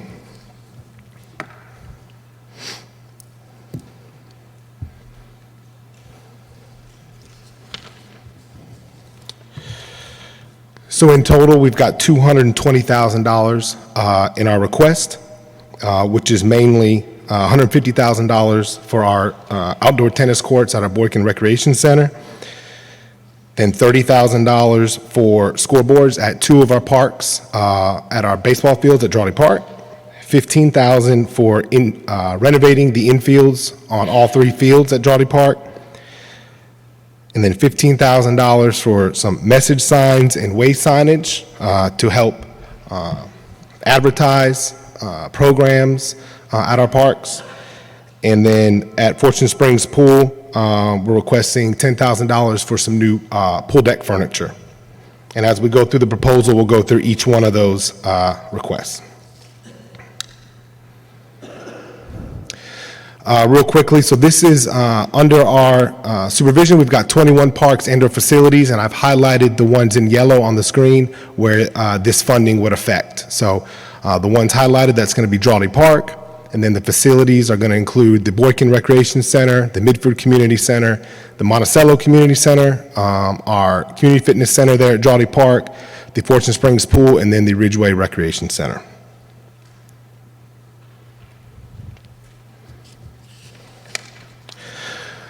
So here you see, this is just an aerial view of the tennis courts that we're asking funding for to upfit. This is $150,000 to install new hard courts and then painting lines for the tennis courts.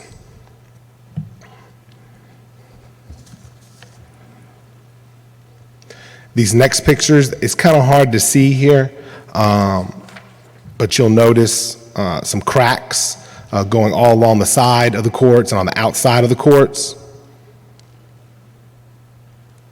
And then here's some closer up pictures. So these cracks, and this is making it hazardous for our players. Some of those cracks, it's kind of hard to see on the screen, but some of those are wide enough where you can stick your finger in. And so we originally had a bid that went out to repave and just patch the courts. We had 5 contractors come to the site visit, and we were told pretty firmly that the courts were in such bad shape that they could not be repaved or repatched, that we might get a contractor to come in there and do it, but they wouldn't be able to warranty the work. So with that, this project has become over budget, so we've now been advised that the courts are going to have to be demoed and then redone.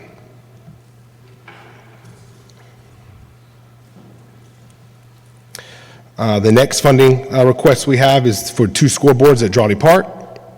And this is another aerial view of the park. And I have noted fields 1 and 2. The bigger field is field 3, but most of our 10U, 12U softball and baseball games are going to be played on fields 1 and 2. And that is just a sample of the scoreboard that we have priced out. It would be a wireless remote. Additionally, at Drawley Park, we are requesting $15,000 of funding for infield renovations. The last time that we renovated our infields, that would have been in 2019. Modern Turf came in, and what they did was they laser leveled all 3 fields, and they would bring in more dirt, more clay to help kind of level out so when it rains, so the fields will drain properly. We do have some issues where if we get heavy rains, it puddles up around home plate, the pitching mound, behind first base, and it makes it difficult for us to have games in the afternoon when we can't get water off the field. And these are just some pictures of the last time that we did renovation. This was in 2019. Just to kind of shows you this is an example of the work that would be done.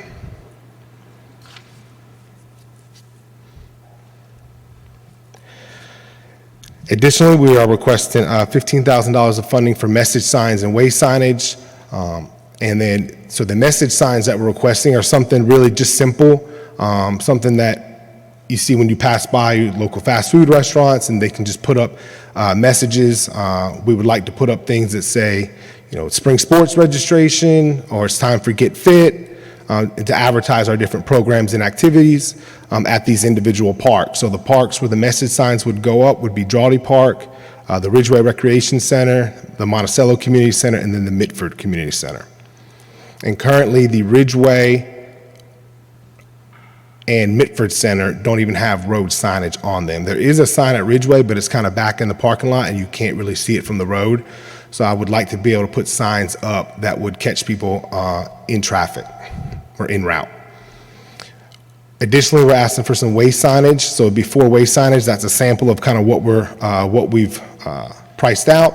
And we would like to put 4 different way signage signs at Jolly Park to be able to direct folks, whether they're coming in, whether they're looking to go to the soccer field, field 1, field 2, field 3, whether they're looking to go to the community center or the walking trail that's there, just to be able to give people more of a direction, especially if it's their first time in the park.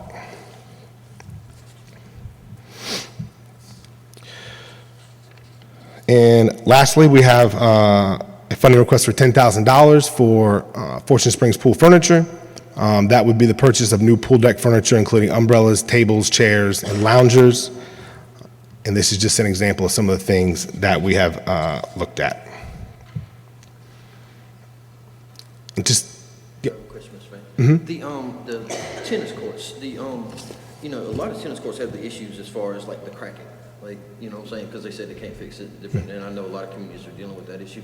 Like, how long is the lifespan of a court like that with the new surfaces? So you look at, they usually have to be repaved or repatched anywhere from 2 to 7 years, just depending on the amount of drainage that's put in, the way that they're cared for. Now, these courts specifically, there was originally installed, it was a sport court tile that was installed on the court. And I wish I would have put pictures of that, but so there was sport court tile that was installed, and it's a porous type of surface. And what happens is that it's really nice for maintenance. Once they install that kind of tile, they don't have to really do anything to the courts. They don't have to maintain them really. Now, players don't like that surface specifically, really. But from a maintenance standpoint, it is it doesn't take a lot of management or upkeep.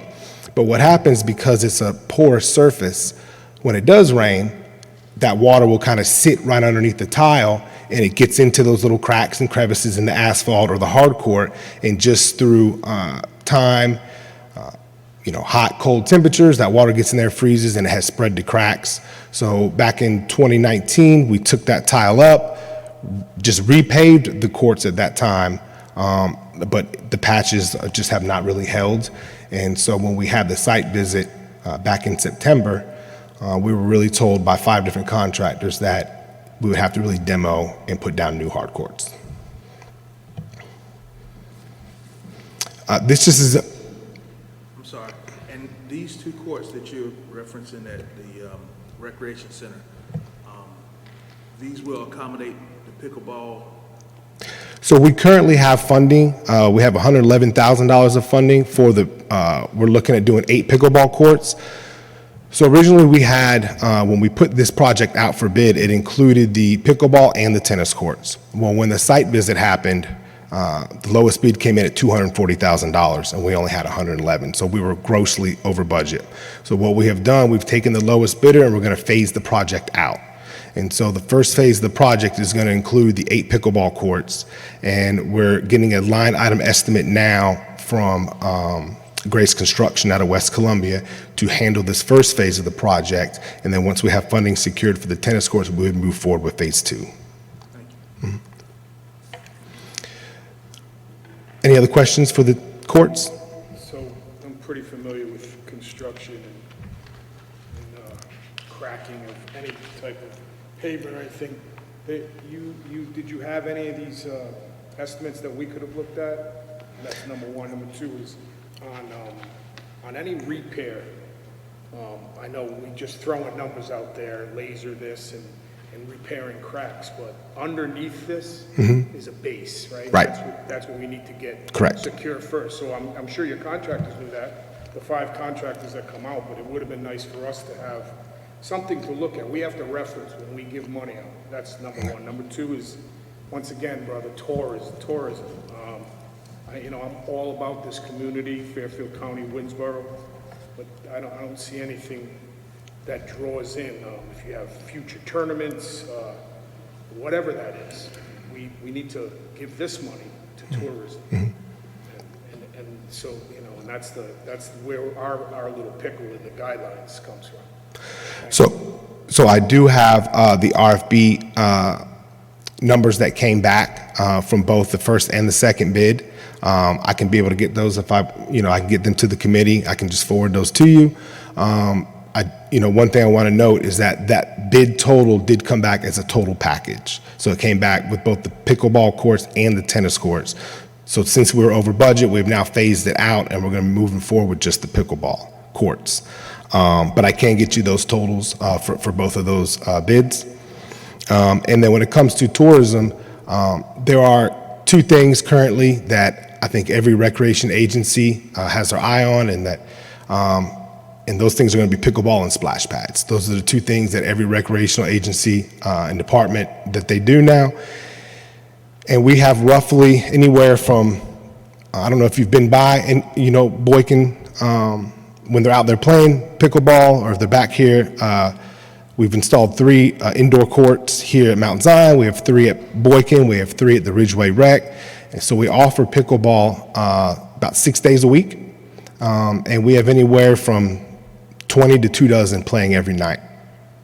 So the goal would be, with the 8 courts, the goal would be to be able to host regional or district style tournaments. Well, I was going to switch to Drowning Park, so if you have a question about the pickleball, or whatever, go ahead. Not exactly, but I heard you mention the splash pads, and I thought maybe Chris was going to mention that in his presentation for Fortune Springs, where we already have water there with the pool and so forth. Is that something that you're considering?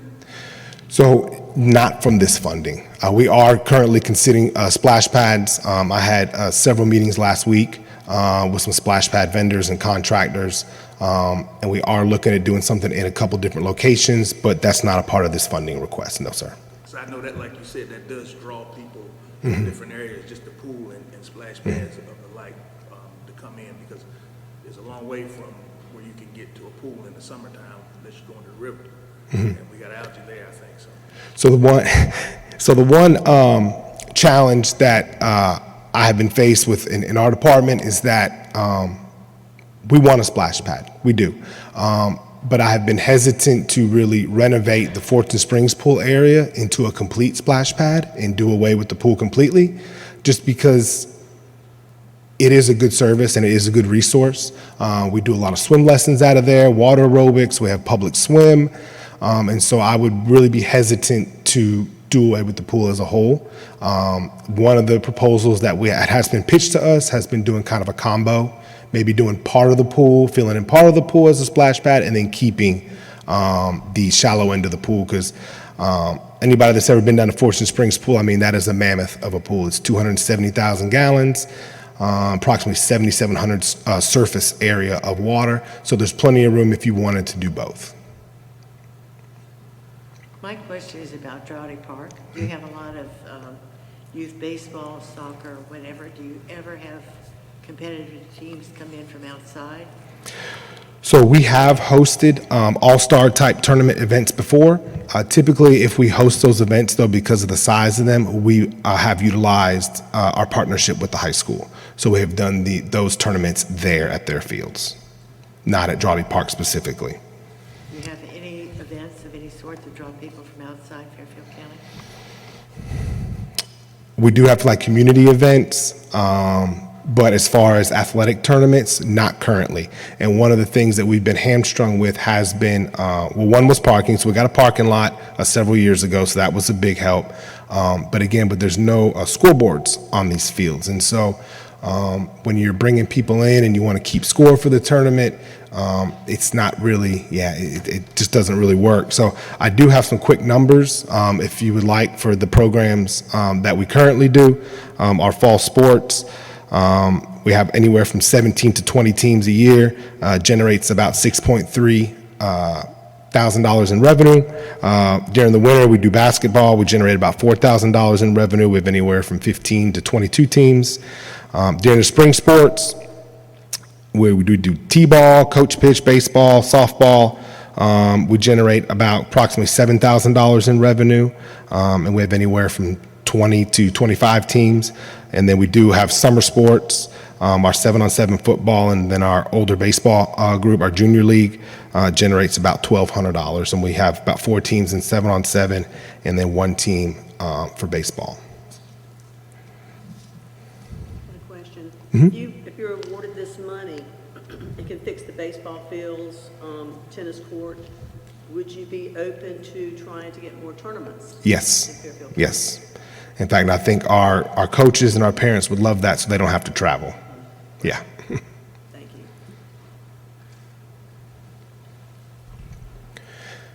Do we have any additional questions?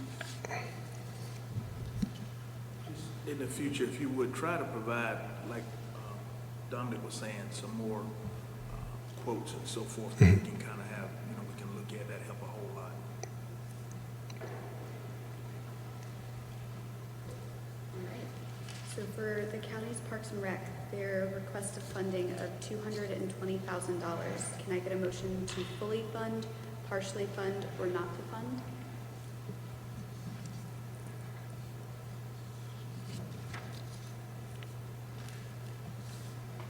Do we need any discussion, or do we want to table this one as well?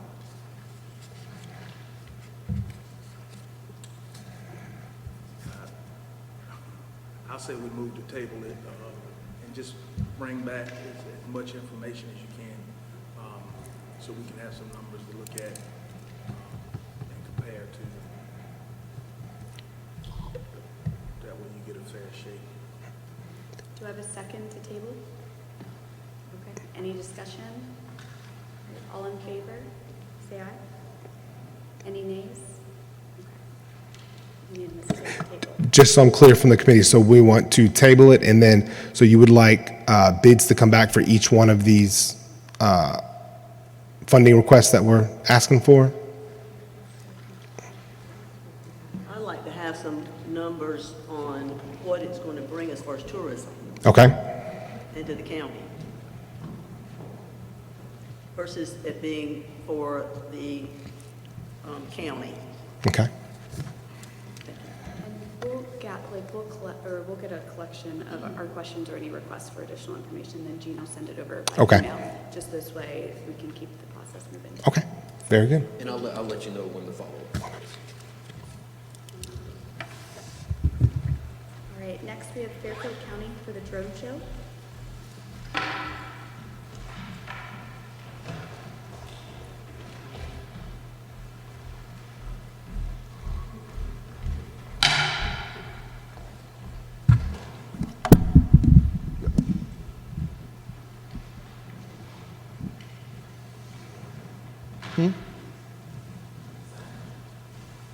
Both of them, it's on the same thing.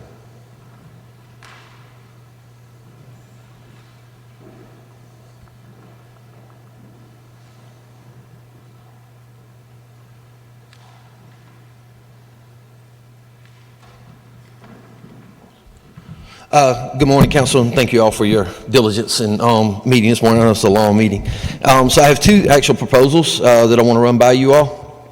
And we'll start off with the Fairfield County Drone Show. So as you know, in town of Winsboro, you're not allowed to shoot fireworks. And so when we do things like July 4th, your big fireworks holidays, we aren't technically allowed to actually do like big fire shows or fireworks shows or anything like that for the community. There's a proposal to do a drone show, which is allowable.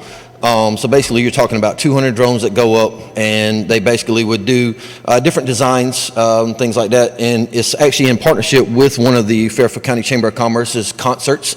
So on their June 26th concert, they're doing a concert in downtown Winsboro as part of their summer concert series.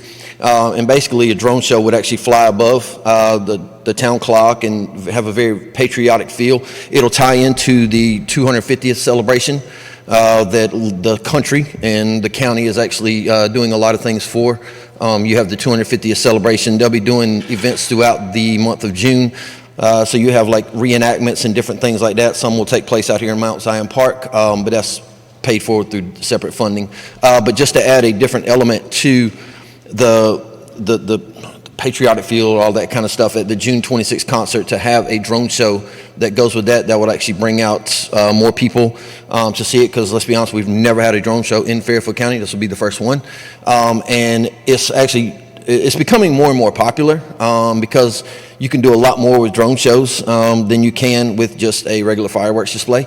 So it would actually bring people from outside of the community, which the concerts already bring in general, but it'll bring people in and to see something cool that you don't normally see in other places. You do have certain organizations like the Fireflies. The Fireflies added drone shows to their offerings to kind of complement the fireworks shows that they do. And the drone shows have been highly popular with folks because, again, you literally are putting these massive thing. I didn't show the pictures. There we go. But you're literally putting displays up in the sky, and we basically get to design the drone show the way we want to. And the request is to do for $20,000. This does about a 30-minute drone show. And basically what we would do is in the concert, take like a little break between, let's say, 9 and 9:30, somewhere around in there, and do the drone show over the town clock to add that different element. And like I said, we actually get to design it, make it look the way we want to. We can do a town clock if we want to, right above the town clock. So this is something that would be new and open to citizens and to visitors alike, and enhance the experience of coming to downtown Winsboro. That's the first one. Gene, I like the idea. I just don't know that I like the idea of it being there at the town clock. And the only reason I say that is because being able to get a lot of people in where you can get a real, I thought maybe it would look better out here, where you got the big open field, people can sit out like you would fireworks on a blanket or whatever, and it's just all open to where you kind of competing to wherever you're standing in town. It's kind of where here would be wide open. So, and to be honest, that was actually the original thought, was to do it as almost like a July 4th thing. So do it on July 4th and do it out here. Actually, that was my original proposal, but the issue is with the drone show company, they were booked up for July 3rd, 4th, and 5th. So I couldn't get anything that weekend. And then when I found out that the Chamber was actually doing a concert on the 26th, I was like, maybe we could partner with the Chamber and do it during the concert to kind of like that. I didn't want to bring people out for 30 minutes to the field if it wasn't like an actual July 4th thing, you know what I'm saying? So that was the thinking behind that. Now, in the future, if we go ahead and register now, for like July 4th, July 5th, or July 3rd, however days fall, we could actually go ahead and register that for next year. But it literally, these things, they book up a year in advance. So that was the thinking behind that. And even if it didn't work for like a July 4th or something like that, maybe we could do, you remember, I think you were with Chamber then, or doing Chamber, where we did the outdoor movie. And maybe at the end of the movie, you could do, the drone show afterwards, to stay over and see. Because, obviously the same people are going to be here buying meals and, gas, staying and so forth. But I just thought maybe it would be so much bigger and better if it was in that open space there where a lot of people could get in. And I totally agree. And honestly, that's the vision, is to do something around the July 4th time. We just couldn't work it out with the company to get like a verifiable date. And I actually checked with several companies to see if they had it. And these drone shows, because honestly, I came up with the idea in the past month. These drone shows have been booked up for your big holidays, your Memorial Day, your 4th of July, your New Year's Day, all that or New Year's Eve, all that kind of stuff has been booked up for a year. So we could technically do it, we could book it up for 27th, and that would be kind of the vision, is to kind of have like a big July 4th celebration, work with the Chamber, work with all the different organizations to do like a big July 4th thing. But this is for this year to do something to accompany the 250th celebration, to enhance that experience for folks.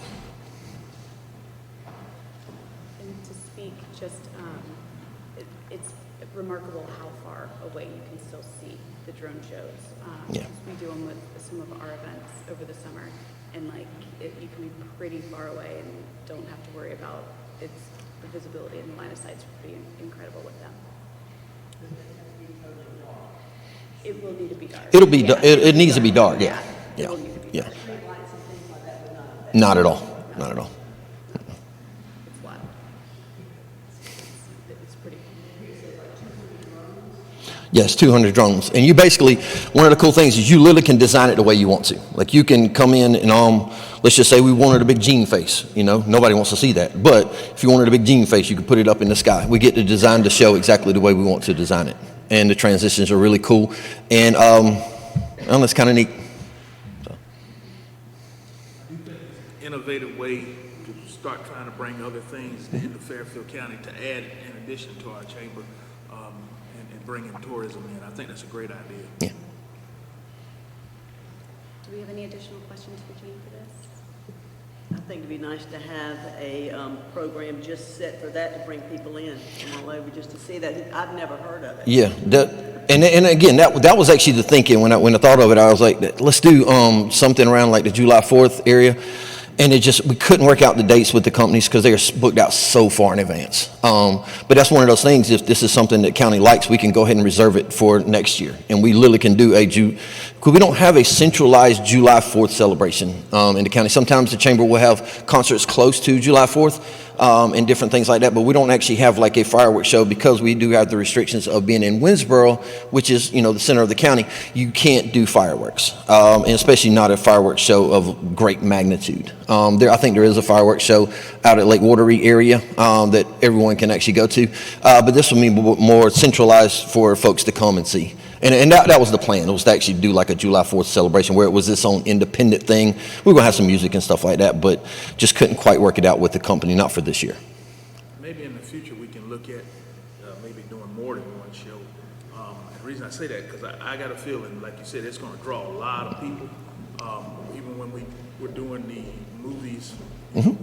Which I don't think the chamber does the movies anymore, but it's been a few years. Those kind of really took off. We used to do the summer movies, and then during COVID, the only thing you could do was a drive-in movie. So we did the drive-in movies. Those were highly successful, but we haven't done those in the last few years. But I mean, that's something that could be possibly brought up again. I mean, great to do one, you know, maybe do a drone show after a movie at the farm in Ridgeway. You know, with that great big open place, and maybe even one on the lake.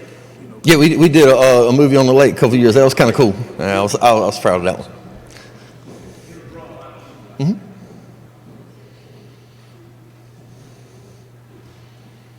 Any additional questions? Jenny, speak up. I can't. Okay. Sorry. Oh, I missed that. Thank you. So for the county's requested funding for $20,000 for the drone show, can I get a motion to fully fund, partially fund, or not to fund? I move that we fully fund. Do we have a second? Second. Okay. Any discussion? Okay. All in favor to fully fund? Any nays? Motion passed unanimously. Thank you. Awesome. Thank you all. All right, so the next proposal, and this is your last one of the day, so you can breathe a little bit. I'll pass the questions. If you notice, if you drive up 77, drive down 77, when you come into Fairfield County, there's nothing really that tells you you're in Fairfield County. You have a few small, I think maybe a little green road sign, but I don't know if it actually says Fairfield. I think it says like get off on Ridgeway. And there are some, when you get off exit 34, there's a sign that points you to the Railroad Museum and stuff like that. But there's nothing that actually welcomes you to Fairfield County. If you drive up 77, you go into Chester, there's a big sign that says welcome to Chester. It's lit up at night. It's, you know you're in Chester County. You go down 26, from Orangeburg. Orangeburg has a big sign that says, welcome to Orangeburg County. We don't have anything like that in Fairfield County. Back in 2023, the county council approved $50,000 for the design of gateway signage for the county. And this was kind of like a two-phase project. The first phase is technically your gateway signage. And that would be... and the way that process worked was they had folks from county council and citizens were actually invited to join these Zoom sessions where they were coming up with the design. The discussions were had, what's the best place to put these signs, things like that. If you look at, technically Fairfield County has 5 exits on I-77. Your first one is exit 32, but at exit 32, you don't really have a good right-of-way, like where the road and the exit splits. You don't really have a good area that you can put that there. And to be honest, that's more of I would say a commercial entrance than it is an actual visitor entrance. But on exit 34 is actually kind of from the south is, I guess, south. Yeah, so that's your main entrance into Fairfield County, is exit 34. And so... let's see, let me show. The other exit, which is the kind of the entry point for Fairfield County coming from the north, is exit 48. And if you look at the display, it might be kind of hard to see, but if you can look at the display, it shows you what the sign would look like on that right-of-way coming into Fairfield County. That's of exit 48 right there. And basically that will be mirrored at exit 34. So when you come into Fairfield County, you would have this big sign, and you see what it looks like at night. So the sign actually lights up, the Fairfield lights up. The leaves, so the design was put together by a lot of input from the community and county council. So basically the leaves were kind of to bring in the nature of Fairfield County. You know, one of our biggest draws is our outdoor amenities. You know, our Palmetto Trail, Carolina Adventure World, Lake Wateree State Park. You have these amazing outdoor amenities. I tell everybody all the time, we may not have the quantity of other counties, but our quality is up there with anybody. And then the granite that's actually in there is just a historic, shout out to the past of the granite quarries and different things like that. And the granite that would be used would actually be Fairfield County granite. So that was used in the design of this thing. Originally, like I said, it was $50,000 that was awarded by the county council to do the design. This is the design that has been come up with this was actually done by the past county council and citizens input. And now the next part of the project would be to actually do the project. So if you look at your packet, you have, shows you a preliminary bid. Now, granted, this is not a multiple bid process. It would be once we actually go to it. This is just a preliminary bid for a company to come in and build these signs, and that number is $616,000. I think like 240 something around there. For do the two signs. Now, when we actually go through and pass it, we would actually get multiple bids before it was done. At least 3 bids to have contractors come in. So your price actually could vary a little bit. This is without competition. That bid was without competition. There's an additional part that's listed on there is the directional signage. And these are signs that would basically, you'd have 15 of these placed strategically throughout the county. I'm not asking for funding for this right now. This is just for the gateway signage, but this is to a company just to show you the overall project. These signs would actually be placed around the county in about 15 strategic locations that would point you into the direction of different things when people come, and these will be scattered out through western Fairfield County, central Fairfield County, eastern, north, south. You would have these basically directional signs that will point you to different things like Town Clock, Winsboro, Ridgeway, Palmetto Trail, Lake Wateree State Park, pretty much anything that does tourism for Fairfield County, just kind of your big spots. It highlights those spots and points you in the right direction. That's kind of like the phase 2 of the project. But the first what I'm asking for today is actually the actual gateway signage itself. Can I recommend a phase 3 to that, where our county lines are, have a sign a little more simpler? Because I noticed like Chester County, when you're going in from 21, from us, Fairfield, into Chester County on 21, when you get to the county line, they have a simpler sign saying that you're entering. And I think those can actually be accomplished by working with DOT. So when you're talking about something on that scale, you could actually do like some little smaller ones. Let's say where you're coming in, if you're coming in 34 from Newberry. It's a great place to put some smaller signs. If you look out at, if you're coming into Winsboro on 321 from the south, you'll see it says "Welcome to Winsboro." You have those little small signs. That's actually a great idea, actually, to add as a next step. Because there are a bunch of entry points to Fairfield County, especially when you're doing some of your bigger events, like your Big Grab. Big Grab draws a ton of people in here, and being able to welcome them to Fairfield County, it's important. And honestly, I think it lifts community pride, to be honest with you. The property this is going to be located on, is it on the exit ramp or after you get off? You can't tell from that picture that you had. Is it DOT land? So yeah, and we would actually have to work with DOT to get the right of way, the easement to put it there. And I know some preliminary. I was kind of handed this after all that stuff had kind of been talked about. So I know that Sanithi and I believe Clay, the past interim administrator, had conversations with them about, basically getting the right of way at these exits. If you look at this one right here, this is 48. So basically that's in between I-77 South and the exit ramp right there. So it sits right up on the hill, and DOT has basically said that we won't have any issues with the easement. It'll be a process to actually get all that done. And then when you're talking about 34 is the exact same way. So you got I-77 north, and then the exit that comes off, it literally will sit right there in the middle, in that easement right there. There's nothing said here about maintenance. So as far as the maintenance goes, so there is some landscaping. Excuse me, there is some landscaping that would go with it. The county would maintain the maintenance on that. As far as the maintenance on the sign, like lighting and stuff like that, there would be a contract to, work with the actual designer, the builder, to maintain the signs as far as lighting. If, let's say the lights go out or something like that, there would be some guarantees in there, but there may be some additional costs down the road, but this is the initial cost to actually build the signs. So the lights will be electric as opposed to solar? To be honest, we have not discussed that. Okay, because if you're doing electric, you're going to have some way to get cable out there to hook it up, which is probably going to be another issue. I don't know how effective solar would be, but... And also, we haven't discussed that part of it. So that's Yes, still ma'am. to be decided. The idea was to actually have them tapped into the electric lines, but solar was not actually brought up as part of it. But that is something that we could explore. At some of these points there, they've already put electric because they've started putting those DOT cameras out there, so that those can probably tap into some of those places. I think 48 is the one with the gas stations, correct, if I'm not mistaken? Say it again? Exit 48 is the one with the gas stations. So exit 48 is the main, that's the one that has, The pilot. it's the pilot, yeah. It has the pilot station. Now they're building, I think, a 7-Eleven right there now. Yeah. I knew that there was a Shell too. There's a Shell across the street. And then, and 34 coming up is where you have the big, what kind of gas station is that? Yes, I know what you're talking about. Is it a BP? I'm trying to think if it's a BP.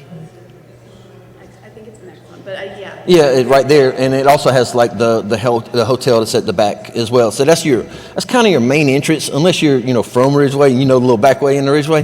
That's your main entrance into getting to Winsboro and getting into Ridgeway. Well, my thought with that was there's electric running at least somewhere Yeah. in the corners of the intersection, so it wouldn't be Yeah. hard to tap into. So.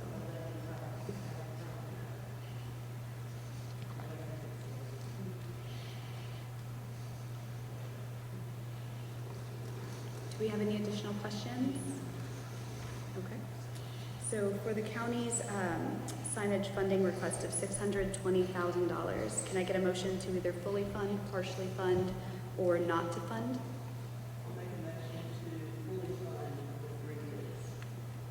I'll second it. Any discussion? All right, all in favor? Any nays? Okay. Motion passed unanimously. Awesome.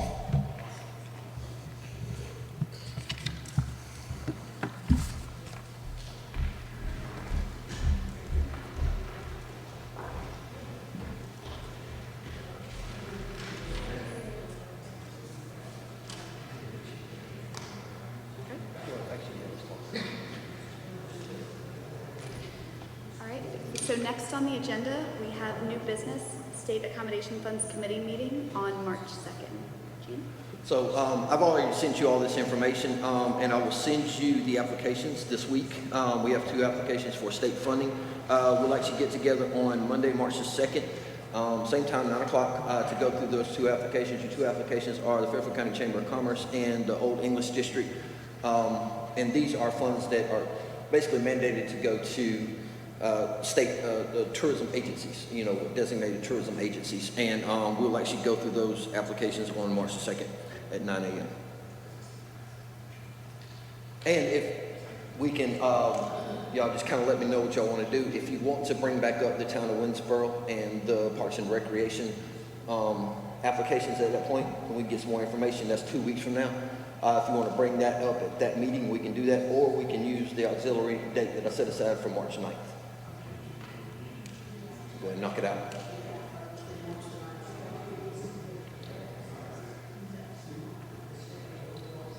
Okay, gotcha. And now you would just ask for a motion to adjourn. All right, so this concludes today's meeting. Can I get a motion to adjourn?